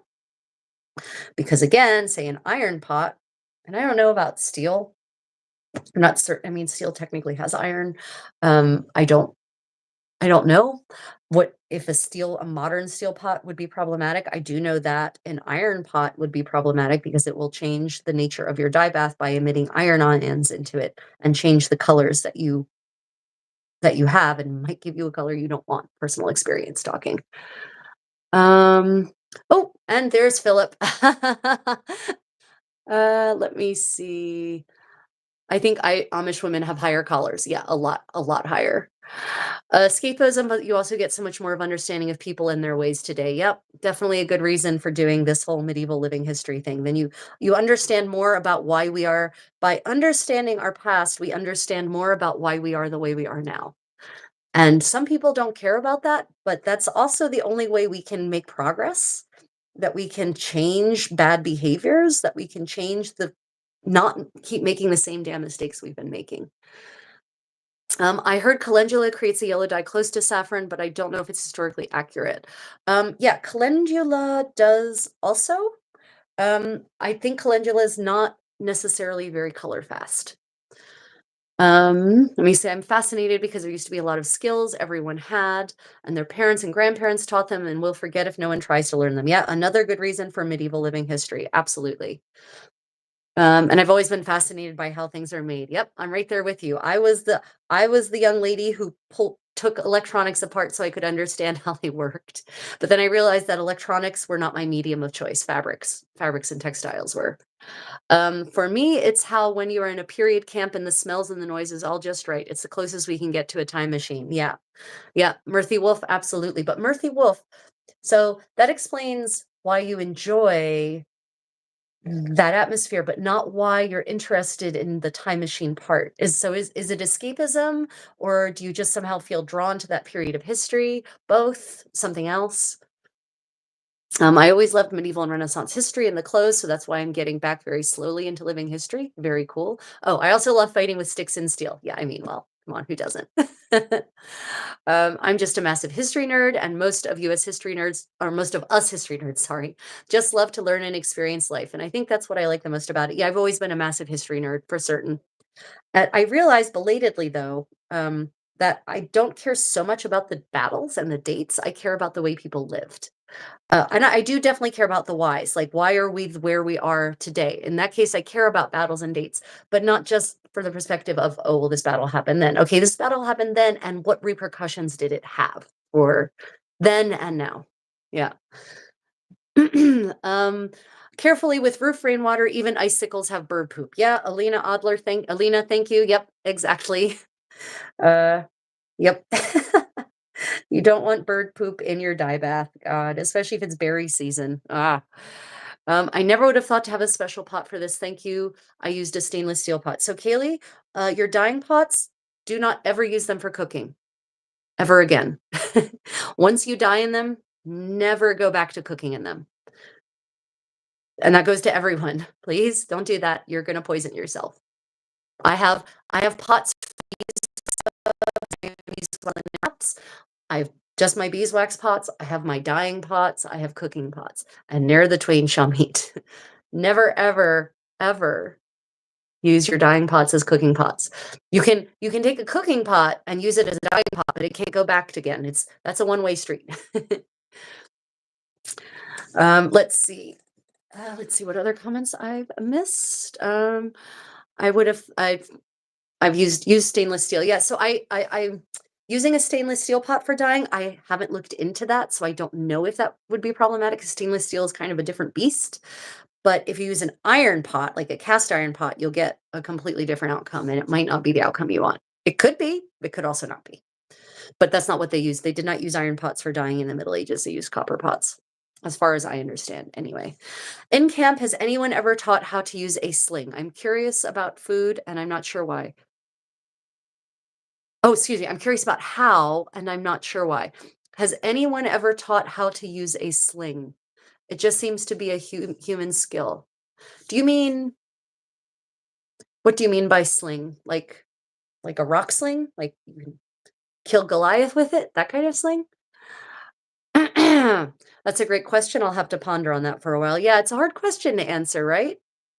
It is. I meant special is more like copper instead of just a regular pot. Yeah, okay, great. Yep, yep. Sorry, I just needed to get that out there. Uh, not just for you, for anyone who's looking at dying. It's something people don't often think about these things because we're not used to doing engaging in processes that involve potentially harmful and toxic Chemicals, even if they're natural substances, that doesn't mean they can't kill you. I always tell people organic arsenic is still arsenic. Doesn't make it good for you. And a lot of dye stuffs, especially mordants, can be very toxic. Stannous chloride, for instance. Um, Let me see. What do you think we could learn from the medieval people or the medieval period? Oh goodness. So we can learn sustainability from the medieval period. Medieval people were the masters of reduce, reuse, recycle. We could learn some really seriously valuable lessons from them. And that's I actually have a video series called Must-Haves for the Modern Medievalist. I recommend it, which in which I show you the reenactment, the replica medieval items, daily life items I have that I use every day. They don't just sit on a shelf and in a box and go to my medieval events. I use them as part of my daily life because why have two things for the same purpose? But yeah, from medieval life, from the way people lived, we could learn much better. We could, if we lived the way medieval people did in terms of consumption and reuse, we would have no more climate crisis. We would have, well, no more. That's a really strong statement. We'd have much less of a climate crisis, but we would have no more pollution problems. We would have no more excessive waste. We would fix the waste problem overnight because medieval people knew how to use everything until it literally disintegrated or was turned into rag paper. Right? They knew. That's why we have so few extant garments from the Middle Ages because they didn't put them on corpses and put them in crypts. They reused them until they could not longer be cut down into even child size, and then they were turned into pouches. And then when that no longer worked, they would end up being stuffed into the walls and the ceilings and the floors of homes for insulation. Right, so we could learn so much about sustainability from medieval culture and medieval practices. There are some very good things there. We could also learn about community, about interacting as a community, about real life interactions, about actually doing things together, feasting together, dancing together, um, playing games together, about life on live instead of, and I know this is a little hypocritical because we're interacting through the screen, but that's because I'm here and you all are out there, actually, doing things in person again. So, yeah, we could learn a lot of good things from medieval history about what to do, and we can learn a lot of things about what not to do also. Medieval justice could be brutal and unfair. Although I come from America where justice is brutal and often applied very unevenly and unfairly. So I my me and my countrymen don't necessarily have a lot of room to talk. Certainly we could learn about what doesn't work when it comes to crime and punishment, because medieval punishments for medieval crimes were insanely grotesque and gruesome, and yet people still committed crimes. So that was not actually a deterrent, right? We can learn from medieval history that people having secure lives with socioeconomic prosperity is what leads to less crime, for instance. So there's a lot we can learn from the medieval world. The Victorians wanted us to believe that they were the top of the pinnacle. The Georgians and the Victorians wanted everyone to believe that they were the pinnacle of civilization, but they weren't. They just weren't. Um, Let me see, Sling and Stone. At Penzic, if you go to Penzic, there are classes on slings, on slinging. Yeah, I do know people. I know of people who have actually make slings and teach classes on slings and that sort of thing. So yeah, absolutely. Glad to know that's something that people don't always know when they do things. It's better to be safe than sorry. Yeah, definitely with the pots, having your segregated pots and making sure also, when you're dyeing with natural dyes, guys, or any dye stuffs, make sure you're in a well-ventilated area. So if you have to do it inside your home, open up all your windows and put fans on venting out because again, some of these fumes are actually can be toxic and damaging and deleterious. So ideally, do your dyeing outside. If you actually ever look at a dyer's shop in a lot of medieval imagery, they're actually like under some kind of solid wooden pavilion kind of structure, but they're out in the open doing their dyeing and with good reason. So that's another tip for doing medieval dyeing. Do not do it in an enclosed space. Okay, I'm going to get back to the chat and check the questions in a minute, but for now, I'm going to show you the patch. For those of you who have been with us through this whole journey, you may remember what it looked like. And it is now much, much, much better looking. Yeah. So that's what it looks like on the outside, and this is what it looks like on the inside. And after I wash this, after I launder this, I think I'm going to go through and maybe do some buttonhole stitches along the edge here, just to be decorative and also clean that up a little bit more. You can also see there's some wear here, like that's literally worn away. It's just a couple of warp and a couple of weft threads left. So I think I'm going to probably do some darning here, actually, to fill that in. But I'll think about that. I might just leave the patch and call that good enough. Yeah. Okay, that's looking pretty good. Um, Honestly, today's the perfect day to be discussing this. One day of not shopping might not fix everything. The more skills we have, the more successful we can be. Yeah. So my approach to um, consumption is that oh, wow. Okay. So apparently, this is what I didn't notice it. Apparently, I tore it on both sides. So this is what the other shoulder looked like, except a little worse when I started the patch. So apparently, I need to do a second patch. The joys of wearing your clothes and fixing them. Okay, I guess I'll just get started on that. Hold on a minute. I need to stand up and stretch. I'm still here. Just, oh my God. Oh, wow. This is not the couch I normally have for this purpose. Oh, wait, it is. Why am I not able to? Let me see if I can sit in a way that is less comfortable. I don't usually sit for this long. Normally, my sewing is punctuated every 20 minutes by Pilates and stretching and push ups and whatnot to keep everything going. Okay, back. Um, Let me see. The apprentice system for trades was better. It really was. Yeah, for shut-ins, the online community is still helpful. Absolutely. And that's I don't want to criticize the online community because literally I'm leading the online community, right? The online community has its benefits. The problem is when I think we fall, except for people who can't, but many of us who could, in fact, leave and go out into the world, fall into this trap of just online interaction. And humans are actually social by nature. And so there, I think a lot of the depression and anxiety we have these days is because we're isolated from each other. So I think in that regard, we could learn a lot from medieval society. But absolutely, I'm going to keep the online community going, guys, because this is the only way I can interact with most of you. I'm in Korea and you're out there in the world. So no problems, nothing wrong there. I was not criticizing online communities. They have in some ways improved our lives. Like they've improved the exchange of information 1,000,000%. The things we can now learn from our online communities, immense, fantastic. Just I think we need to remember that we also need an on live community as well. Yeah. That's how I feel about that. Let me see. Penzik is nuts. Go check it out. I'm pretty certain I spelt it wrong. You only spelt it slightly wrong, Murthy Wolf. Two N's, one S. For those who are interested in Penzik, this 2-week medievalist event where I kind of go full 15th century, full luxury glamping 15th century for 2 weeks, and I teach dance and have 15th immersive encampment.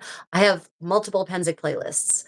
So if you want to check, I've done live streams. I have whole entire classes, little snippets of daily life from camp. I've done walk around the marketplace. So if you want to check out what Penzik is like, I've got multiple videos on my Penzik playlist. And most of my, at least two of my getting dressed videos took place in my pavilion at Penzik. So yeah. Um, Let me see. Mike, let me see. Oops, sneezed again and should be reinstated. Mike Holmes uses it in his construction projects. Susan, what does Mike Holmes use in his construction projects? People are so stuck in the past, which is why we don't develop correctly as a species. The number one, yeah. So it's really funny. People are stuck in the past, but not in any of the good ways. They always get stuck in the bad ways of the past. It's never the good stuff that people somehow want to relive when they're stuck in the past.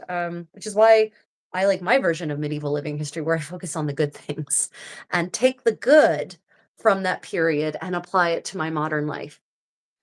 But yeah, if you don't understand how the past worked, what happened in the past, then you're doomed to repeat it. as we are now. Oh, it's 1933 again. Let me see. I bought a Spätaveva darning loom, but haven't used it yet. I'm excited for pretty colorful, visible mending plaids with DMC floss. Oh, nice. I, I will be completely honest. I didn't even know there was such a thing as a darning loom. It doesn't surprise me that there is, but it's cool to know that there is. A lot of people don't realize that actually the first knitting machine was invented in the late 16th century.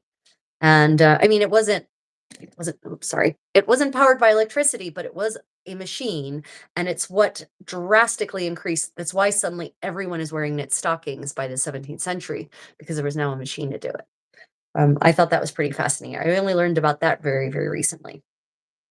It's just fascinating to me that, well, someone in the 16th century invented a machine that actually got used instead of like most of Da Vinci's machines, which he invented, but then never actually made it much past the design and drawing board. I don't know why the second camera just cut in and cut out, but we're still here. Let me see. I've recently been through an enormous catastrophe, and it was amazing how people suddenly could interact and human again. Yeah, yeah, yep. I understand that, Alina. Oh, the apprentice system. Yes, Susan, the apprentice system. So in Germany, they still do apprenticeships, 100%. All the stages. And a lot of people, even for business, they do business apprenticeships. And a lot of people do both a university degree and an apprenticeship in a trade of some sort. And I think it's fantastic. I think that's the best way. It really is. I fully respect the trades. I think we need more of them for people who want to go that route. And but I really prefer the German system because I feel like university shouldn't be about a job necessarily. It should be about the intellectual process of learning critical thinking skills, of expanding your horizons and opening yourself up to ideas and knowledge that you wouldn't have had otherwise. That's my idea about university. So the trade for me, trade school is where you learn the skill that should be really employable. University should be about knowledge. And that's why I think they should go hand in hand. You should learn a trade, you should go to university. You should do both. I mean, if you want to do both. But ideally, I would like it if everyone wanted to do both. I guess that would be my ideal world where everyone wanted knowledge and everyone wanted to learn a trade. That's my utopia. Have I ever done any wool spinning? I have done wool spinning. I'm not any good at it, but I have done it, and I've got a spindle around here somewhere with some of my wool on it. Yes, I have done wool spinning. I understand the process. I have not devoted the time and effort to actually get good at it, and that's on me. So yes, I have immense respect for people who can spin amazingly fine thin threads like medieval spinsters could. By the way, the spinsters were the women, spinners were the men. Any English name with the stir or stir, like Baxter or spinster, that means that somewhere in their history, that family's history, there was a female tradesperson who was at the head of the family. Because a Baxter is a female baker, a spinster is a female spinner. So Brewster is a female brewer, Schuster is a female shoemaker. Yeah, so interesting little Middle English, a bit of Middle English pedantry for you. Etymology for the win. Let me see. It's kind of funny how most people think of the pre-industrial revolution as something close to the Stone Age. Yeah, right, Jay? I mean, so much. It's amazing the kind of prejudice that there is against the pre-industrial world, but the pre-industrial world was so sophisticated in so many ways, just not with electricity. There's this idea that without electricity, you're in the Stone Age. Like, that's literally what people say when their power goes out. Wow, it's like being in the Stone Age. And I'm like, you don't understand the Stone Age, do you? You don't get to be in a house in the Stone Age. That's why it's called the Stone Age. um, I mean, that's me being very tongue in cheek, but still. Yeah, it's the prejudice against pre-industrial world is pretty intense. I agree, and unfounded. This idea that we're at the pinnacle of human civilization just because we're the latest in human civilization is just completely unfounded, in my somewhat expert opinion. I did trades training and ended up with a PhD. Thank you, Christo. Yep, exactly. See, I really think that they go hand in hand. They are not mutually exclusive, and that there's so much to be gained from having a real in some cases hands-on, but some of the modern trades aren't necessarily hands-on as they used to be. But even still, having a trade under your belt and a university education, it just makes you such a richer, more understanding, more open-minded person. There were laws about how to treat an apprentice, whereas now we have unpaid internships. Yeah, no, apprenticeships were highly regulated, right? Guilds. I know people, it's funny, people talk about, a lot of people badmouth guilds the way they badmouth the unions. Probably no coincidence there. But guilds, yeah, really protected the members of their community and also protected consumers because they strictly regulated the quality of items coming out of that particular guild. Yeah, yes, they did. They had very strict rules about apprenticeships and journeymen and how to become a master in the guild. And yes, there were female masters in the guilds. That's a Victorian conceit that there were not. In the Paris, I've read the record, a lot of, I have some very esoteric books up there, and if the conductor would hear it, ask me to bring me this book.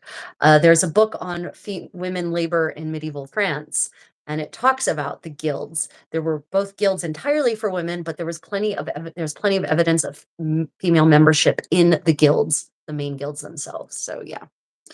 Um, yeah, we should view trades as something necessary and great, not low class. 100% agree with you. I feel like it's part of the class war, right? It's the on purpose we people here at the bottom, and I mean I'm middle class, but I still consider this the bottom of the socioeconomic spectrum compared to the ultra rich. We have been pitched against each other. Trades against tradesmen, against intellectuals, and I'm using quotes on purpose here, against each other so that the rich can just get richer. Because if we're fighting each other, then they can just keep raking the money in. Yep. But I don't want to talk about that this morning. We should adopt the US German apprenticeship system. Yep. Original meaning of the surname uh Puttgitter.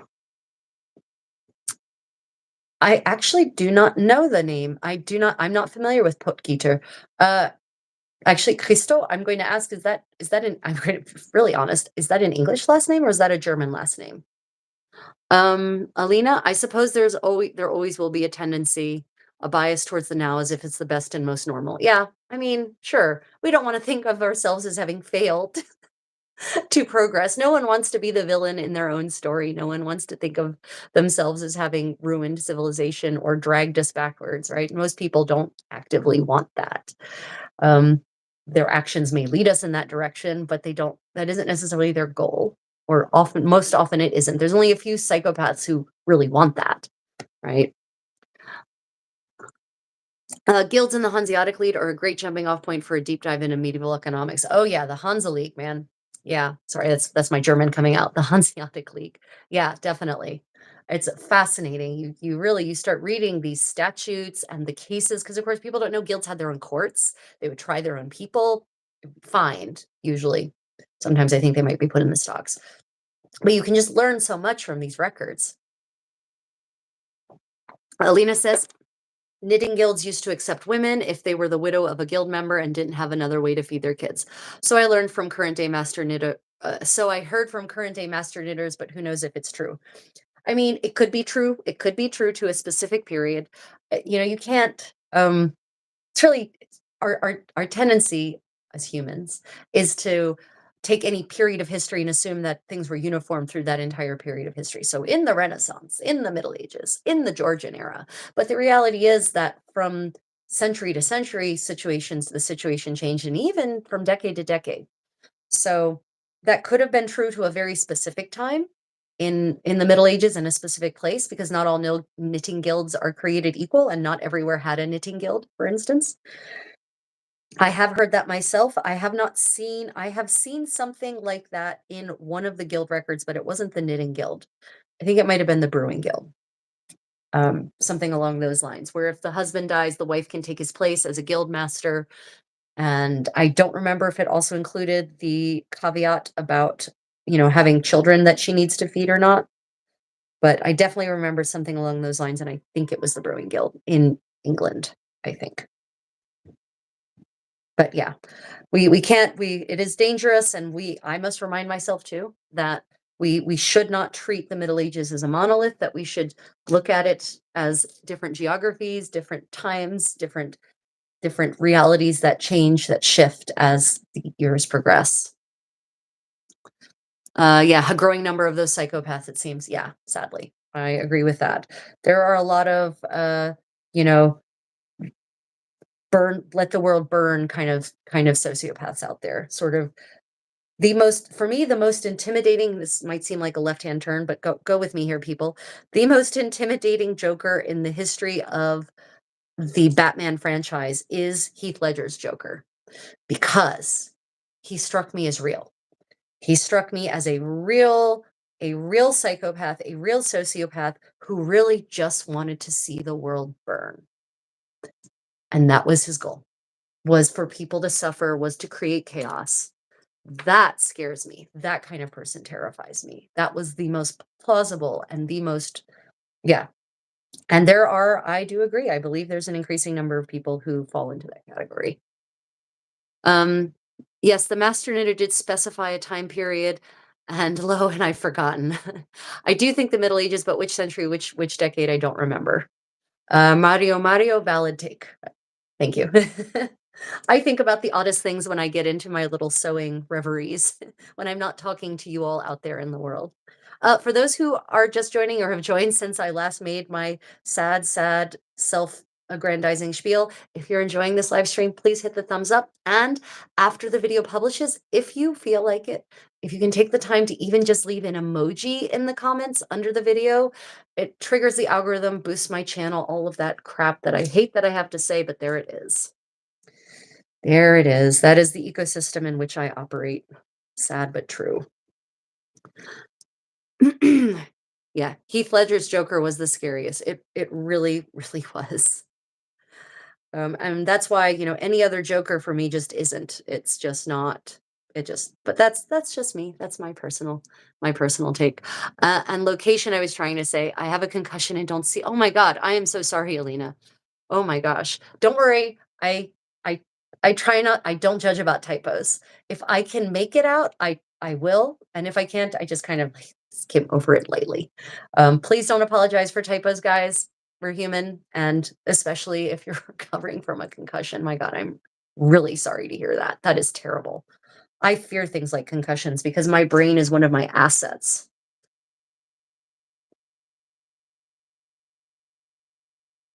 So, yeah, losing mental faculty to me, that's a nightmare for myself personally. So, I really empathize with you here. What is your favorite thing you have ever made? Oh, yeah. It's a good question. Actually, it's funny. Someone asked me last week, so it's good because I now know I have a ready answer. I don't have to think for 10 minutes like I did last time. The favorite thing I've ever made, damn it, my condottiero is not here, so he can't go fetch it for me, is what I refer to as the dragon dress. The dragon dress is a Burgundian style gown, so it would be worn over this, basically.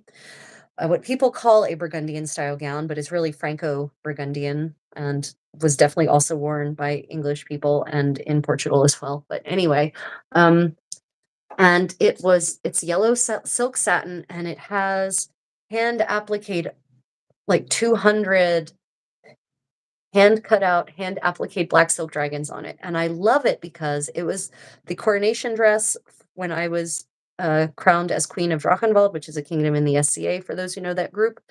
And that was in Europe. And what I love about it is that it was a communal project. I mean, I started it, I designed it, but I would bring the pieces of the dress with me to events before leading up to my coronation, and people would sit and help sew on it.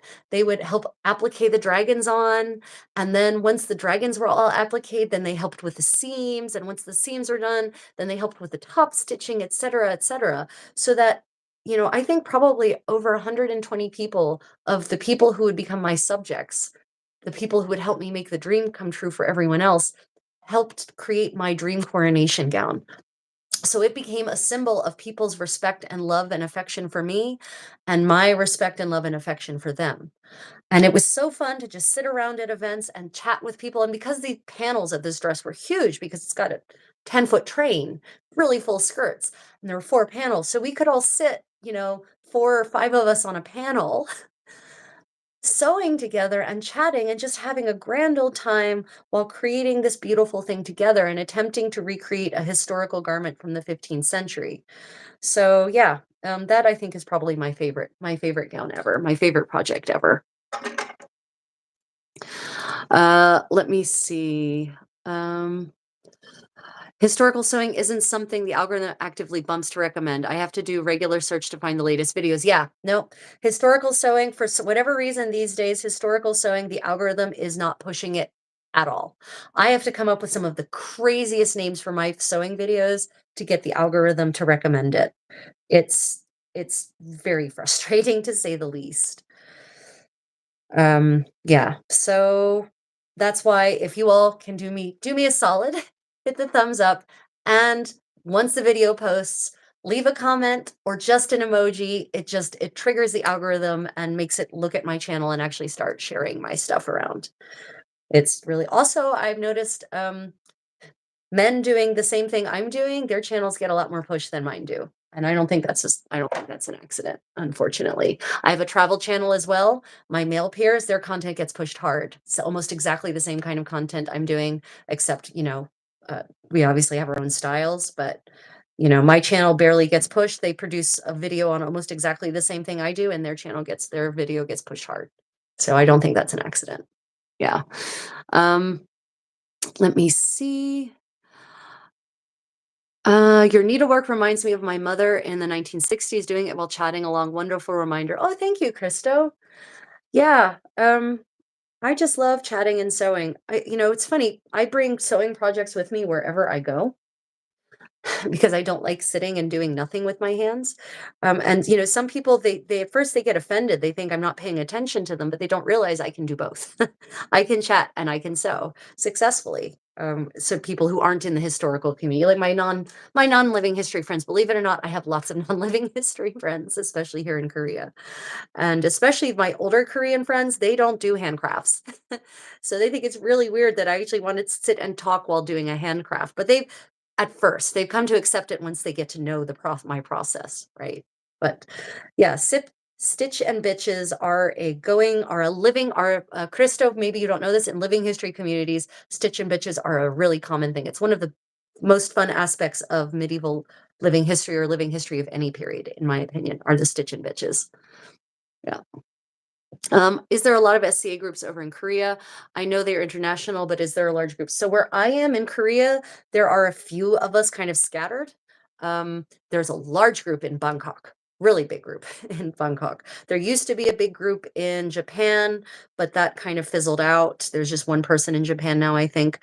If we end up staying here for longer, we're going to actually look at building a more thriving SCA group here. It's I have put a lot of energy over the years into standing up new SCA groups wherever I go, and then I leave and, the group dies, and I'm a little reluctant to pour a lot of energy into it unless we're gonna be here for a while. 'Cause it's a lot of energy, it really is, to start a new group like that. But there's a lot of interest in Korea in medieval living history, European, not Korean, interestingly. Koreans my age and younger are really fascinated by the romance of medieval Europe. And so that now they're affluent enough and they actually have jobs and can afford it. So now there's actually an interest. So I could really start growing a group with Koreans, which would be great. That coronation gown story is beautiful. Yeah, it is. It's one of my happiest memories. My coronation, the making of the dress for the coronation, my time as queen. It was a really beautiful time. It really was. Okay, so I'm all pinned in here. As you can see, I've pinned around this. I started by pinning around the split in the fabric, and then I applied the turned under the edges of the patch. And now I'm going to thread my needle. That is not a needle. I'm going to actually thread a needle that has an eyelet in it on a pin. And then we'll get to blind stitching the patch. Let me see. Shelley Roberts. Awesome. Thank you, Shelley. Alina says, I've been watching a Bernadette Banner video every evening to chill out and wind down. And now I'm getting to more and smaller creators, but not as much as I would like to. Well, I appreciate you. I know Bernadette Banner if I'd gotten started at the same time she would have, my channel would be as big, but I got into this game way later. She and Morgan Donner, they all started like 10, 12 years ago, back when it was really when there was not nearly the saturation of creators that there is now, and they got in on the ground floor, and for that they their channels got pushed. They also started at a time where you could post your videos on your YouTube on Facebook, and Facebook wouldn't throttle the posts. So they were able to grow their channels pretty easily back when it was easy to do so, and I got started really late. So yeah, I appreciate you coming and supporting my channel, especially if you're a Bernadette Banner supporter. Do I like reading? I love reading. I am an avid reader. I don't even like to powder my nose without having something to read, shall we say. I very much love reading. I don't unfortunately have much time for fiction these days. I read mostly history books, usually primary source. I read a lot of expense accounts. I read a lot of letters, correspondence between people. I read a lot of chronicles, is mostly what I end up reading these days. But in a previous life, when I had more leisure time, because honestly, being a creator is a full time job. It's more than full time. I mean, I work real long hours, guys. Um, being I don't really have time for fiction, but I do love it. I love I like historical fiction. Sometimes it depends on the historical fiction. Um, I enjoy alternate history series. I enjoy science fiction. My favorite science fiction author is Lois McMaster Bujold. Love her For Again series with a passion, literally. Um, I love Guy Gavriel Kay. His stuff, his fantasy alternate history stuff is really fantastic. Love his stuff. Um, hey friend, I wish this were Zoom. Good to see your face. Hi, Gara. Thank you for joining. Yeah, I'm going to probably start some Zoom sessions. I'm going to start some Zoom chats, at least amongst my patrons and my channel members. For those who don't know, I have a Patreon and I have channel membership. If you want extra perks, more access to private tutorials and lessons and face-to-face interaction, that's a perk I offer to my channel members and my patrons. Yeah, yeah, Jerry, it's so good to quote unquote see you. Thank you for, tuning in and at least watching. Maybe are you working on anything right now? YouTube give us hand sewing. YouTube give us hand sewing, yeah. Let me see. Audiobook while sewing and sipping tea. Yeah, I do audiobooks. When I can, I do audiobooks. Unfortunately, I have boycotted Amazon. I've been boycotting Amazon since 2020. So there's no Audible is not an option for me. So I haven't had the time or the energy, honestly, to look for a different place to find streaming audiobooks. If you all have any recommendations on a good audiobook platform that is not owned by an evil oligarch, I would appreciate that. It's okay if they're a good oligarch, just not an evil oligarch. So good oligarch, uh, you know, would be, I don't know. Let me see. Bill Gates is a good oligarch at this point. Let's see, who else would count as a good oligarch? Anyway, I don't object to oligarchs in general. I object to bad ones. Let me see. Is the SCA democratically run or do the nobles decide things? Not judgy, just curious. Okay, so the SCA has two sides. There is what we call game side, and then there is business side. So hypothetically, we have landed nobility. Who decide, in quotes, decide things, but their job is mostly to hand out awards and to be the game side, be the medieval weave the medieval dream to inspire the people in their group to support, to be a lovable figurehead is what they should be. That is what it mostly is. The king and queen of a kingdom or the prince and princess have some say about, they do have a say about laws, rules, and whatnot. But different kingdoms and different groups have decide what level of power they want to give the respective heads. But on the business side, for the most part, it's very like the business side is very democratically run. They have business meetings with the populace and they vote, officers vote on changes, and it's kind of this weird combination of both, right? But it's definitely not like it was in the actual Middle Ages, where depending on where you were, the king passed a law and that was it. There are processes and procedures. Korean history is fascinating too, and I've learned so much from your channels. Thanks. Oh, you're very welcome. Yeah, for those who don't know, I currently live in Korea, and I often, especially on my travel channel, end up posting a lot about Korean culture and history.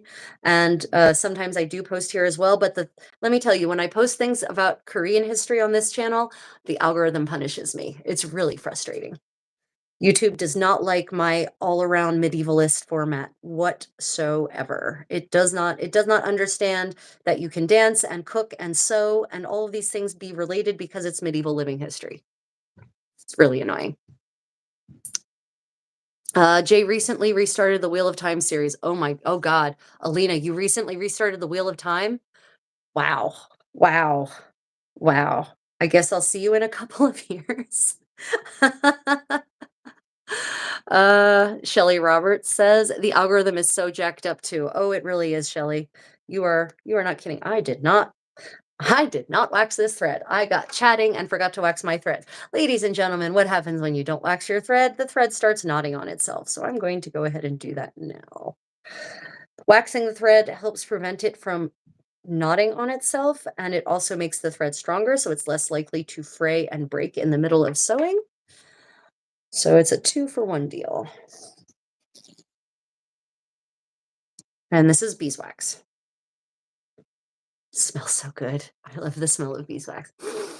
Ah, what an addiction. Okay. It might not be so far away from you, I think, because it's only 5 years in. But for sure, I found you through that channel. She isn't doing lives. You have that edge. Oh, good. Well, I'm glad. I started doing weekly lives because there seems to be a need for this kind of interaction. I need it. I enjoy sewing while chatting with people, and the algorithm really seems to like the lives. So I am doing that, and will continue doing it because I actually do get quite a bit done during these sessions, believe it or not. Um, Let me see. What about historical mystery? Kay's book on El Cid. Yeah, Guy Gavriel Kay. God, Guy Gavriel Kay's The Lines of Al Rassan, which is a fantasy retelling of El Cid. So it's set in a fantasy universe, but if you know the history, you know who everyone is. Guy Gavriel Kay's The Lines of Al Rassan just makes me cry. Like the ending every single time. Like I'm starting to get choked up just talking about it. Yeah, Guy Gavriel Kay's stuff is amazing. Back to my question to Gera about what is she working on? She's working on a soldier's cassock from the Modern Maker for Kit. Oh, very nice. What is your cassock made out of? Wool of some sort, I imagine, since being a soldier, or are you making it out of linen to accommodate the now literally burning summers of the Pacific Northwest? LibriVox, yes. So LibriVox, Elena, thank you for mentioning LibriVox. LibriVox, for those who don't know, is a channel on YouTube, and they have a lot of classical novels where people have volunteered their time to do audiobook recordings of, and by great classics, not classical, classics. So books that are mostly out of copyright, you can imagine. But if you want to listen to the Iliad, or you want to listen to Beowulf and in some cases you can even get it in the original Old English in Beowulf's case. LibriVox is the place to go. That is true. I was thinking, Alina, more for the stuff that's still in copyright. But yeah, good. Thank you for reminding me about LibriVox. A very good resource for novels that are in many cases great classics and well worth a listen. Very inspiring for practitioners of living history too. I use Scribe. It's a couple of apps with a lot of books, audiobooks, and talks. Scribe. Okay, I'll check that out. Thank you for that tip, Shelley. Scribd. Okay, so I've encountered Scribd, and I thought a lot of my they have a lot of journal articles apparently, and uh, so every time my research rabbit holes take me to Scribd and to some esoteric, hard to find, otherwise find journal entry, I thought Scribd was some kind of phishing platform. It seemed a little sketchy, so I always click away from that. Thank you for telling me it's a real thing. Good to know. Oh, geez. If you're not already doing it, have some daily or weekly sessions for people across the world to catch up. Perhaps use particular exercises or projects. Also good if alarm is used as a reminder. Daily or weekly sessions for people across the world to catch up. Christo, you mean something different from this one? So this is a weekly session. Um, I've decided I've as of a couple of weeks ago, I decreed and made it so that this would be a weekly session. But Christo, do you mean something different than this format? I'm definitely open to your suggestions because I'm happy to offer a different kind of live product that people want and need. Uh, Scribs, let me see. WOT audiobook only because of concussion, evidently 40 days of audio. Oh, geez, I'm so sorry. God, Alina, that is so. Alina, are you able to even sew or do anything with that concussion? I mean, I can imagine that would just give you crazy kinds of headaches. Wow, brutal. Let me see. I tend to stick the needle in the loop of the knotted thread and pull to the other side. Yeah, I do that too, Jay, also. Yeah, if it gets knotted, yeah. It depends on the kind of knot that's forming. I've become a master at undoing knots. In fact, people will literally, if I'm in a group with friends who are sewing and they get a knot, they usually will hand me their project because I've created so many fantastic knots in my career of hand sewing. Failures are the real teachers, people. Success teaches you nothing. Oh, good. Gareth, thank you for chiming in so that because I was actually I meant to ask you, I'm sorry, I went into that whole thing about landed nobility in the SCA, and I have a landed baroness right here in the chat. Thank you for chiming in, Gareth. Let me see. Drama adaptations tend to skip out on a lot of the details in the original stories. Yep. That is often my complaint about a lot of novels that get adapted into either TV shows or worse is movies generally, because for movies they end up having to cut so much out to take a 800-page novel and make it 2 hours long. The Harry Potter series comes to mind, but there's obviously other problems with the Harry Potter series these days. Anyway, um, I always tell people, I recommend if you're going to watch a novel that's been made into a TV show or a movie, watch it first, then read the novel. Don't do it the other way around because the other way around is nearly always disappointing. Let me see. Oh wait, I just remembered. May I recommend a cremator that adds audiobook notes and crafty chat for people who do hands-eye works and like books? She was an educator. Yeah, absolutely. Elena, who is this creator of whom you speak? Do share. Absolutely. I 100% agree with promoting other creators who do cool crafty things. Um, Let me see. I'll have to be sewing next Friday. Absolutely, Shelley. Please join in. Do you have a project already, Shelley, that you might be working on? Let me see.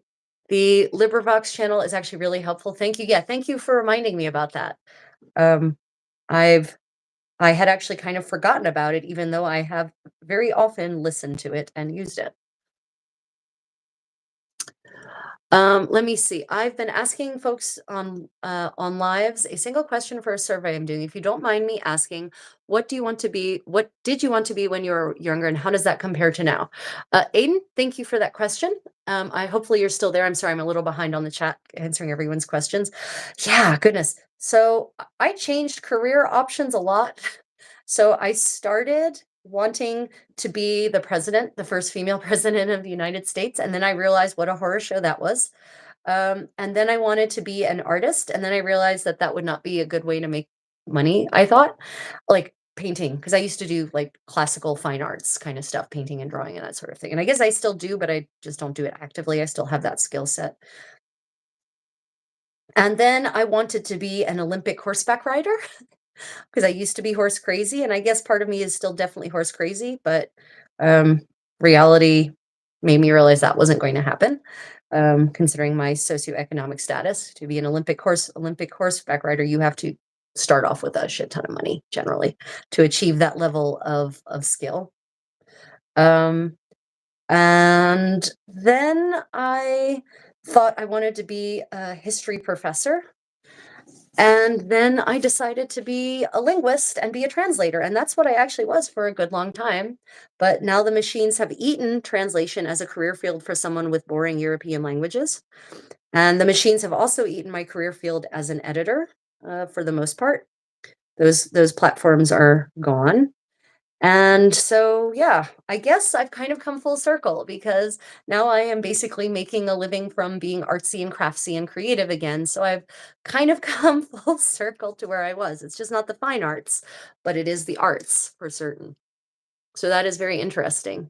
I never thought though that I would be a professional dance teacher. Like that was well beyond because I am also that. I'm so many different things really. I wear so many different professional hats. I never as a child I thought I hated dance because I didn't like the wiggle dance that people generally do still to this day. And I never got to see ballroom dancing until until my teens and then I realized that I actually do love dance, real like actual proper couples dancing and vintage dancing and historic dancing. So I definitely never thought I'd be a dance teacher. I'm sorry, maybe my question, asking me that question was maybe getting way more information than is useful for your survey.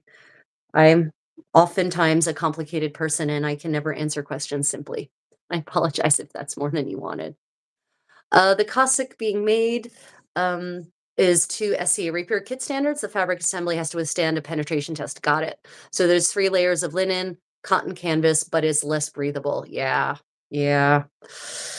Yeah. I, oh, Alina says I have shaky hands and double vision. Oof. I am so sorry to hear that. That would just make me crazy. I really hope it resolves itself sooner than later. Traumatic brain injuries can take, they take what they take. Yeah. Ooh, Moroccan blue linen with autumn gold lining. Nice. Um, let's see. Elena, I hear Rosa is doing new audiobook for WT. What does WOT stand for? War of Wheel of Time. Sorry, Wheel of Time. I'm with it. I'm with it. Sorry. I was trying to make it fit into War of the Roses. It doesn't have enough letters though. Right. Yeah, so Aiden, if you're still there, I'm sorry if it took me too long to get to your question, but that was my answer. Okay, well, the blind stitches are done. I'm gonna leave these pins in so that I can, those pins, but this one can come out. Okay. So here is what the backside of the patch looks like, very similar to the other patch. And there is the front side. I'm now going to do the blanket stitches, no, buttonhole stitches to capture this raw edge and make it lay down nice and flat. And also then that will give this area some extra security as well. It's going to look basically the same, hopefully anyway, the same as this other side here. Yep. Okay, new comments. Let me see.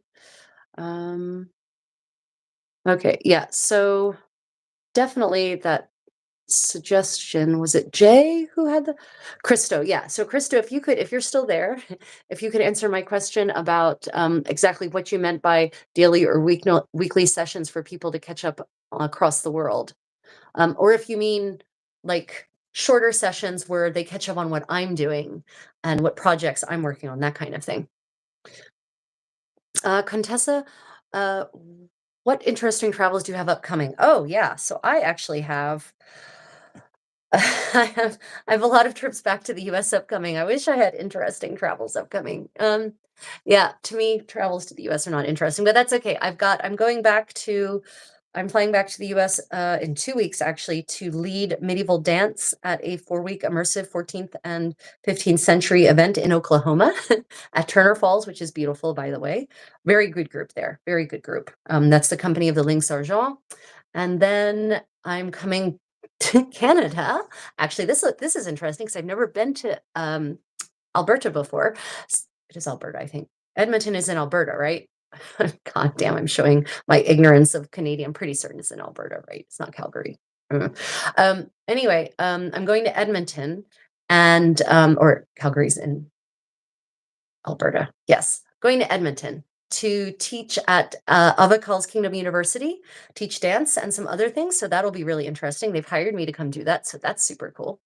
And otherwise, I really want to get a good trip. I want to get a trip to Europe in at some point this spring. I really do. I need it. I've been traveling a lot around Korea to see things, which is, really great. Yesterday, I went up to Pyeongchang, which is where the 2018 Olympics were, and we went to the top of the mountain where the serious skiers start their skiing process. And um, then I've got, yeah, everything is to the US. I need to get some more interesting travel plans up and running. We're kind of in a holding pattern because of the bullshittery of the current administration. Ryan's chance at getting a post forced military retirement job with the government, like we've been applying for, are almost nil, which has kind of shot our job prospects to hell and back, which means we don't really have the funds for lots of traveling right now, unfortunately. Unless someone is paying me to go to a place, we're probably not going there for a little while, is the sad reality. Thank you, doggy. Thank you, muskrat. Yeah, I've got some feelings on that. Didn't want to go there, but that kind of all ties into my lack of travel plans. What would I like to be doing? I would actually like to get to New Zealand at some point. I wanted to get while it's cold here. Oh no, my needle's gone. Where did my needle go? No, it's one of my good Japanese needles. Sorry. Well, I guess the kitties will just have to find it for me, like they always do. Um, I would like to actually get to. Oh, there it is. Okay, great. I would like to get to. It's still attached. I was looking at the wrong side of the garment. Wow, go me, go me. I would really like to. I'd like to get back to Europe. I'd like to get back to Italy. What I want to do, actually, I really like to do. I want to do a tour of Europe where I go a extant medieval extant garment tour of Europe, where I go around Europe to all of these tiny little museums where all of these amazing extant garments are, and really get a up close and personal look at the garments, talk to the curators about them, maybe even touch them and see them if I can. Well, see them and or touch them if I can. That's what I'd really like to do. And I was thinking about doing it as a travels with the Contessa thing, where I organize the tour and people pay to go along with me. So yeah, I've been pondering that and I would like to organize it. There's just been so much suckage in our lives lately that I just haven't had the kind of energy I need to devote to really organizing a tour like that. But that's what I would like to do. And I would probably break it down by country. We'd probably do a extant garment tour of Italy, then we do an extant garment tour of Germany, an extant garment tour of France, extant garment tour of Spain, right? They'd have to be separate because there's so many extant garments in these countries that most people in America don't know about because they don't speak those languages. It's one of the benefits of my language base is that for medieval research, especially fashion research, I can do all the right Google searches to find these really obscure articles and websites containing these clothing that don't come up if you just do an English search. Let me see. Mhm. Let's see. We're going to Italy and Croatia at the end of April. Oh, yeah, I love Croatia too. Yeah, Croatia's fantastic. It's yeah, it's a shame. It's a shame if you haven't been to Croatia before. It's a shame you didn't get there before it became a tourist trap, because it's gotten crazy expensive. And of course, there's like tens of thousands of tourists in some of the best places to go. There's a reason that Dubrovnik is the most touristed places in Croatia with really damned good reason. It's just a shame that it now is 10,000 people there. It was better when it was a hidden gem of Europe, so to say. Oh, cruise stops and you're doing a cruise. Yeah, Mediterranean cruise is really one of my favorite ways to do a vacation because it's so easy. It's so easy. Mediterranean cruises are fantastic because you nearly always dock right in the port. And in the port is there are things to see in the port. You don't have to go somewhere else to see things. You can just walk off the ship and walk around this medieval, in many cases, or ancient also city and see historic monuments and that sort of thing. Okay, I have to stand up. My legs are cramping like crazy. Oh my God. I'm definitely not used to sitting still for this long. Okay. I'm gonna just angle the camera this way and just do some stretching. Oh God. Yeah. So I love cruises for that reason. Also, I don't have to think about where I'm going to eat. I don't have to think about where I'm going to stay or how I'm going to get there.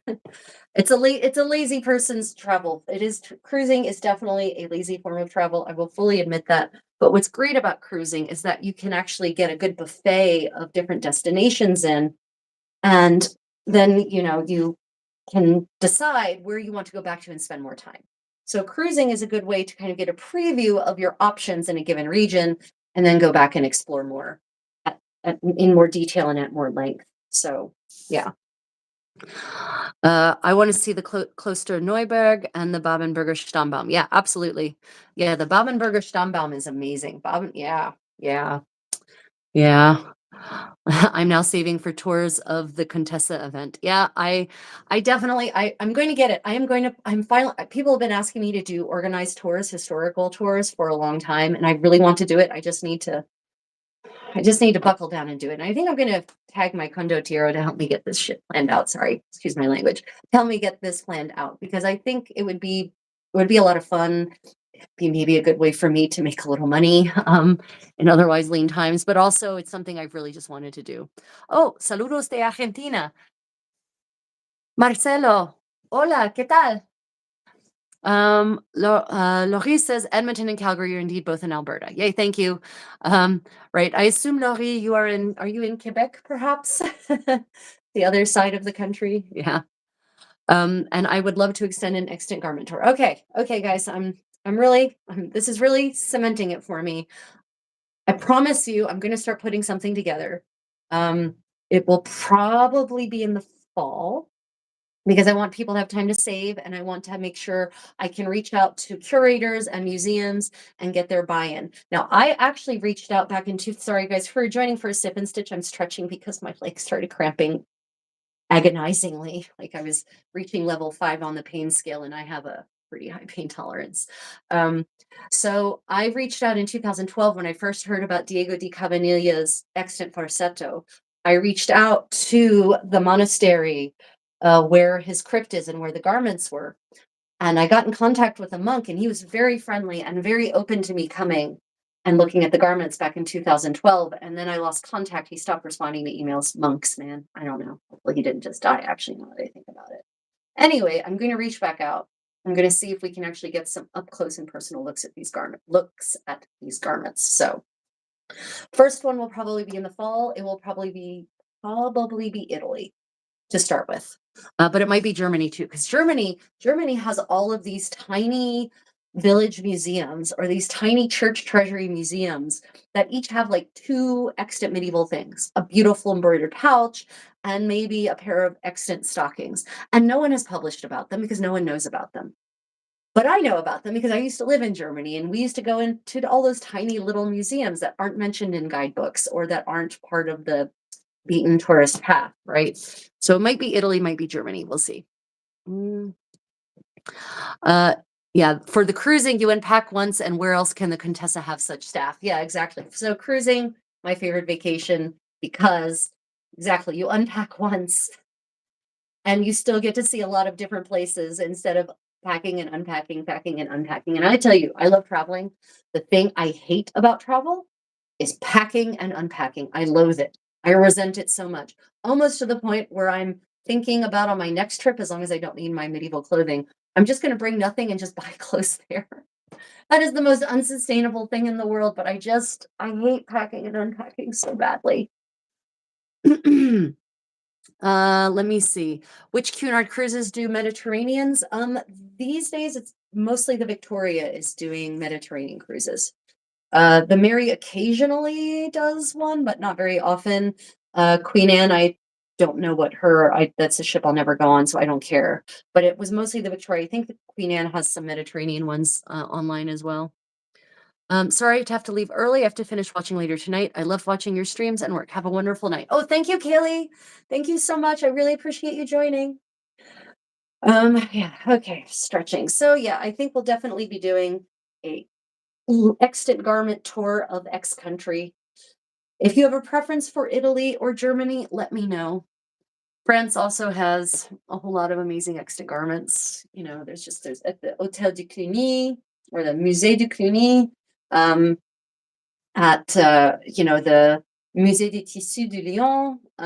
There's just so many, so many that are otherwise kind of unknown. And then there's all the little church treasuries. Yeah, so much. Which means I'll also have to go and run reconnaissance to flesh out our extant garment finds. I also found a, a costumer in Florence who is offering an interesting workshop that I thought might be fun to do together. And that maybe could be part of the tour or not, because it might be too long. But she's actually offering a workshop on making a replica of Pandolfo Malatesta's farsetto from the 1430s. And yes, I can teach a workshop like that too, but I thought it might be interesting to see how she does it and her interpretation of the reconstruction. And that might be interesting for other people as well. You know, you can always learn something from other fellow creators, costumers, tailors, and sometimes you just learn that you don't agree with them, but sometimes you actually learn something that's new and useful and that you hadn't considered before. So, yeah. Wheelchair accessible sites. Oh, God. Yeah. So, Italy is getting better about that. Germany is getting better Europe is getting better about that in general. Wheelchair accessibility has historically been a real issue in historical sites, kind of for obvious reasons. They were built 600 years ago when wheelchairs weren't even a thing. They have thankfully been retrofitting a lot of these sites for that. I would definitely have to look into that. But thank you for putting that on my radar that I can let people know, because I can't, there aren't so many extant garments that we can just choose to only go to wheelchair accessible sites. That would probably mean we get one extant garment, I suspect, but I'll look into it. Thank you for putting that on my radar to not be a stupidly able-bodied person who only thinks about able-bodiedness, right? Appreciate that. I will look into that because I do know that across Europe, they have been taking real strides to improve the accessibility of historical sites. So I will look into that. Let me see. I'm new here, not up to speed on anything, but I see a mid-medieval gown, so I'm interested. Hello. I'm just stretching because I've been sitting and sewing for 2.5 hours, so that's why I'm here doing this and not sitting and sewing at the moment.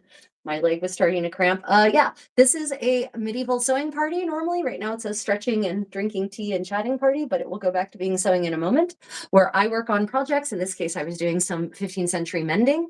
Yeah, this is actually a solidly 1540s to kind of 1570s look, or 15. Actually, I would call it 1510s to 1570s undergarment look, and specifically Franco Burgundian.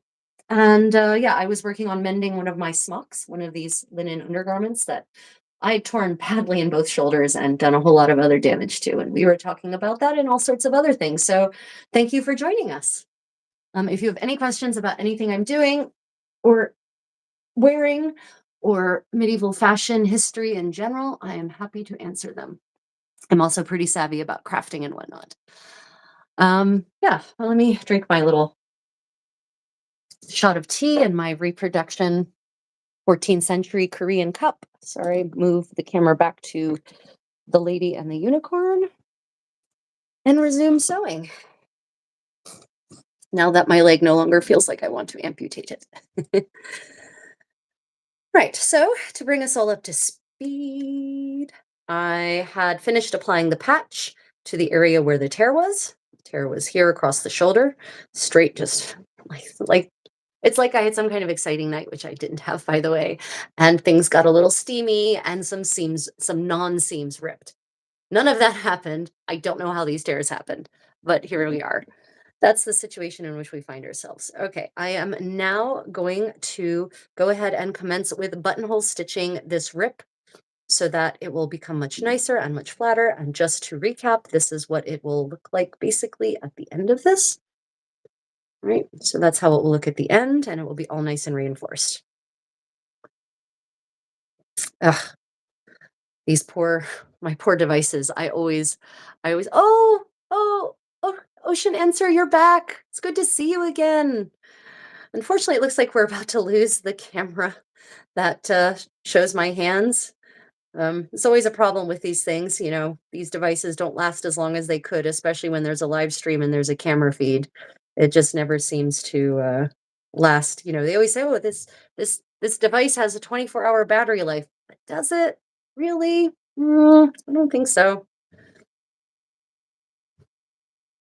Okay, so I smell something burning, which can't be good.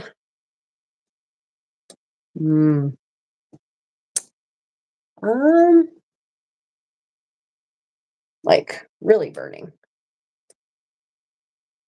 Okay, I'm gonna take you guys with me. I'm gonna take this camera with me. We're gonna go see if I can see smoke and I can smell. The stove is off. Oh, oh, they might be burning the fields. I bet they're burning the fields behind my apartment. Welcome to Korea. Yeah, it's coming through the open bathroom window. Okay, well, that's better than what I was thinking, which was unfortunately something in my apartment had gone on fire. No, they're burning the fields. Welcome to Korea in the season. A lot of farmers have stopped that practice, but the old school farmers are still doing it. So there we are. Sorry about that interruption, everyone.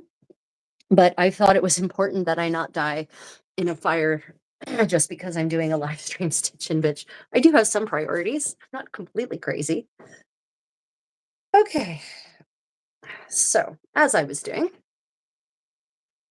bitching about device shelf life and commencing with the buttonhole stitch in order to kind of uh, lash these two edges together in a semi-decorative manner. Uh, so Gypsy, it's this time it's not the main camera that's going to die. It's the crafting camera that's going to die. I think it's because you keep joining so late because we're almost at 3 hours, which is, that's a long time to do a live stream actually. But thankfully, these things need to be sewn. And, I do enjoy doing this with you all so much. It's so nice to feel connected in a time when otherwise things just seem to be falling apart. I thought it important you not die on camera. Yeah. Yeah, I'm going to definitely I'll be honest though, if I'm going to die, I'd rather it be on camera. Who wants to die alone? No, I'm teasing. I've never actually thought about how I'd like to. No, I have. I want to die dancing or climbing a mountain or horseback riding. I want to die at a very old age doing some really cool thing. That is how I want to die. That's my goal. Hashtag goals with a Z. Yeah, but that smoke is getting really bad. It's just the draft through. I think I'll just open maybe the front window and then it will just draft all the way through. Fortunately, I have to leave that bathroom window open because that is the kitty's bathroom and we have 3 little poopers.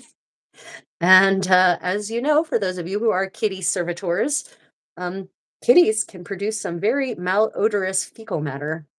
And my babies do. And because our apartment, our what I call our storage apartment, this kind of temporary accommodations in which we find ourselves, because I don't want it to smell like kitty fecal matter, we leave the window open for ventilation purposes.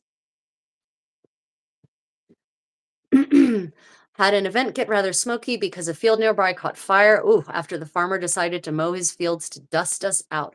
Wow, what a nice person. He mowed the field specifically so that it would create dust so that you would leave?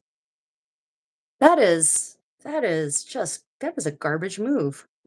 Wow, what a nice person. Well, he deserves whatever's coming his way. But yeah, I think I really like the idea of doing that extant garment tour.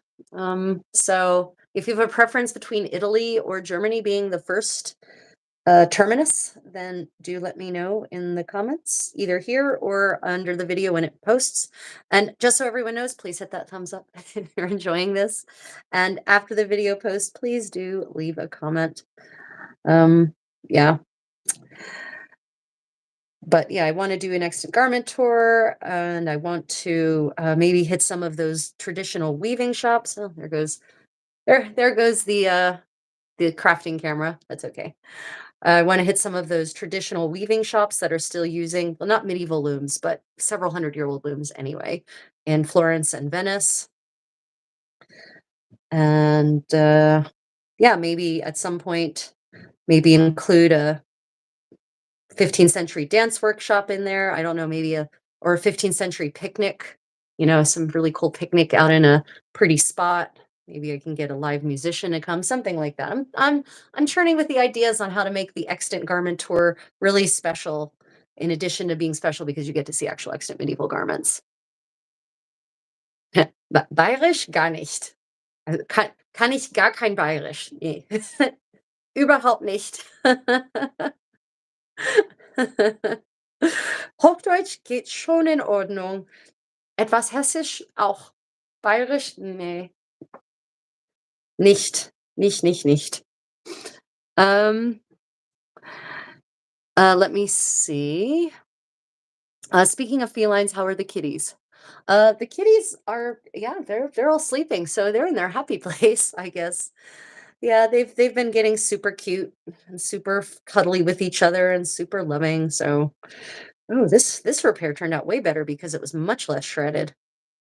Oh yeah. Well, let me see. Uh, Sorry. Okay. Yep. See, this repair turned out much better because these edges were much less destroyed than these were. So yeah.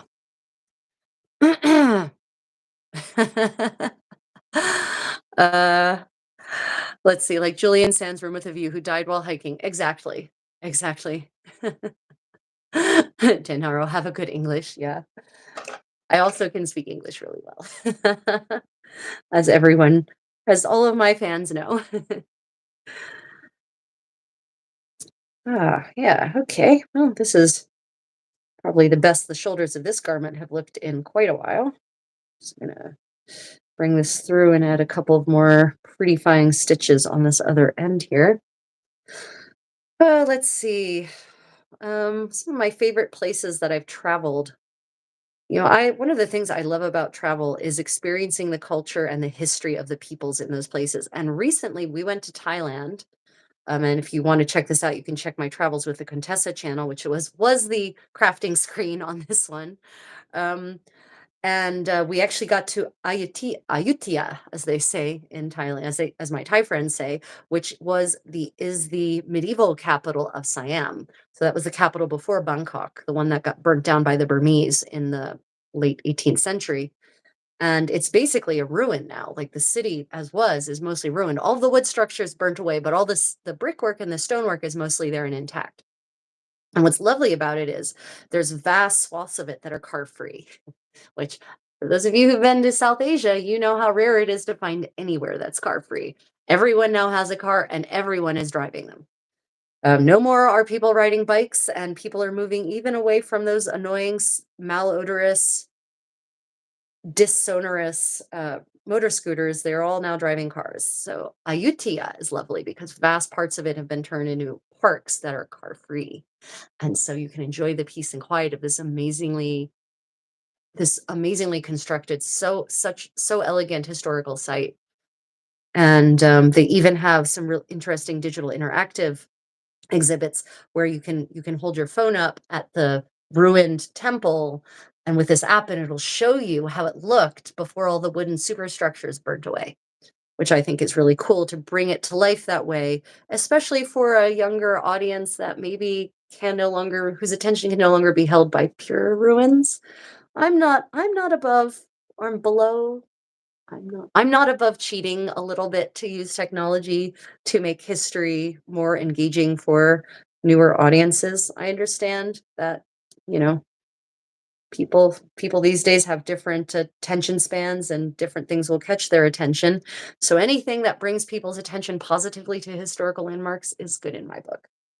So yeah, we went to Ayutthaya, and we got to actually we took we took uh, um, a long-tailed boat down the river, down the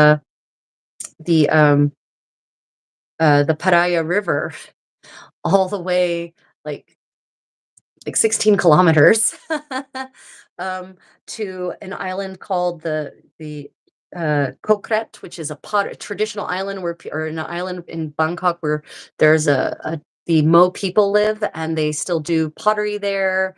And it's a very they live the traditional way there on stilt houses. I saw a gentleman in a kilt, a Thai kilt, working in his banana plantation, by which I mean like 5 banana trees. But anyway, he was making repairs to a boat, like working in the mud. It was so, and also no cars, quiet and relaxing. So we got to experience being literally 3 inches above the water, going really fast because it was a motorboat, even though it was a long-tailed boat, traditional one. But handmade teak, really gorgeous boat. This thing was a masterpiece of craftsmanship. And then we got to go down to Ayutthaya. We took the third class train, which sounded like the most amazingly I mean, it sounded like I was in a war zone. It was so cacophonously loud. It was definitely third class all the way. And then when we got to Ayutthaya, we got to cross into the historic city using a traditional ferry boat. And yeah, there's just a lot of really lovely experiences in Thailand recently. I really just love getting to experience medieval history in other places, to tie it all together, right? There's something about the 15th century that catches my attention, and it doubly does so because it seems wherever I go in Asia, the 15th century was also a time of flourishing.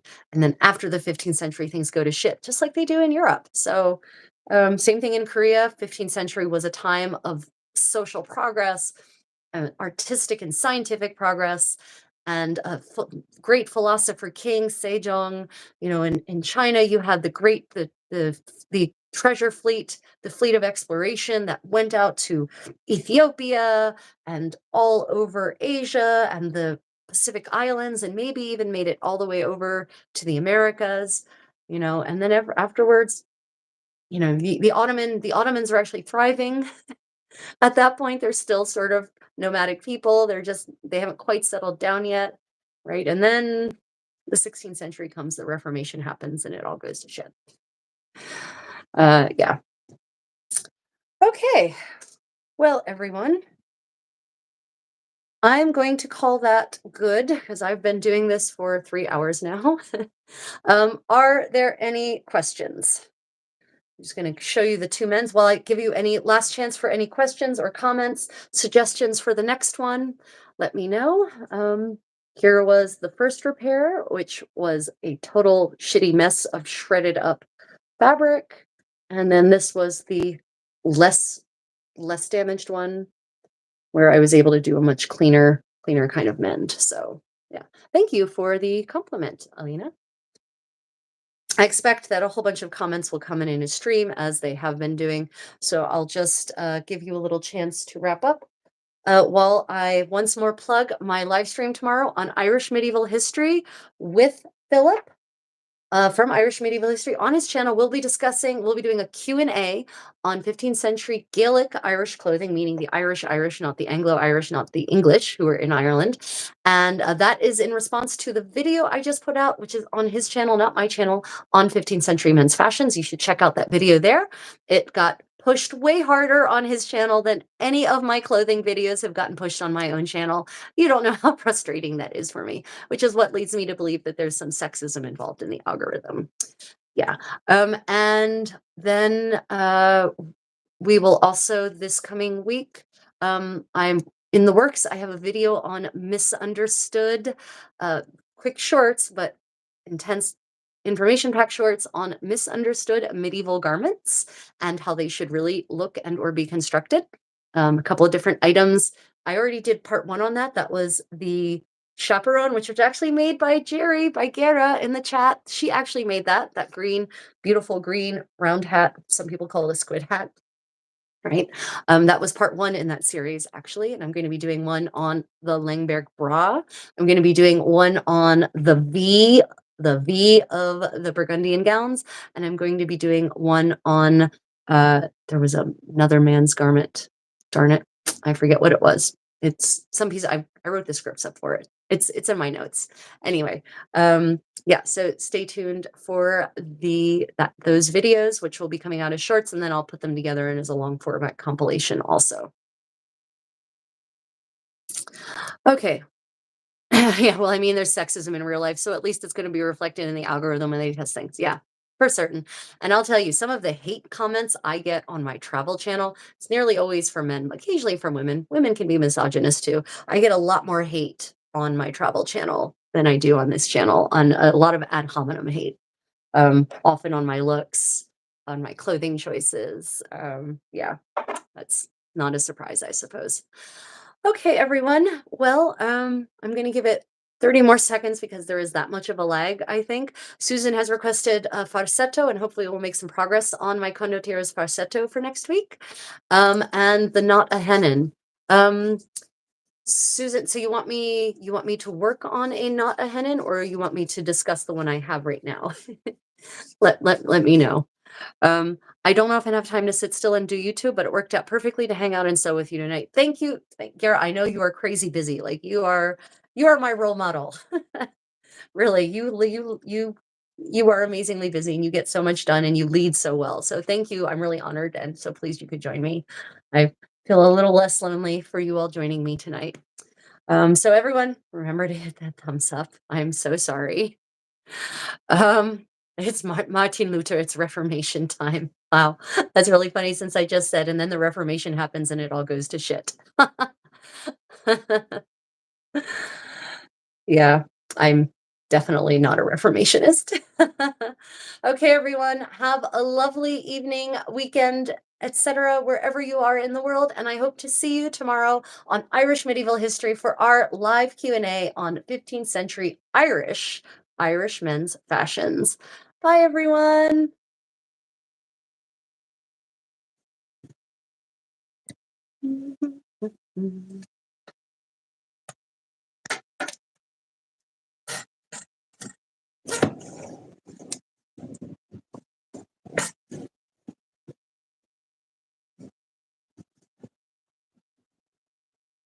And end.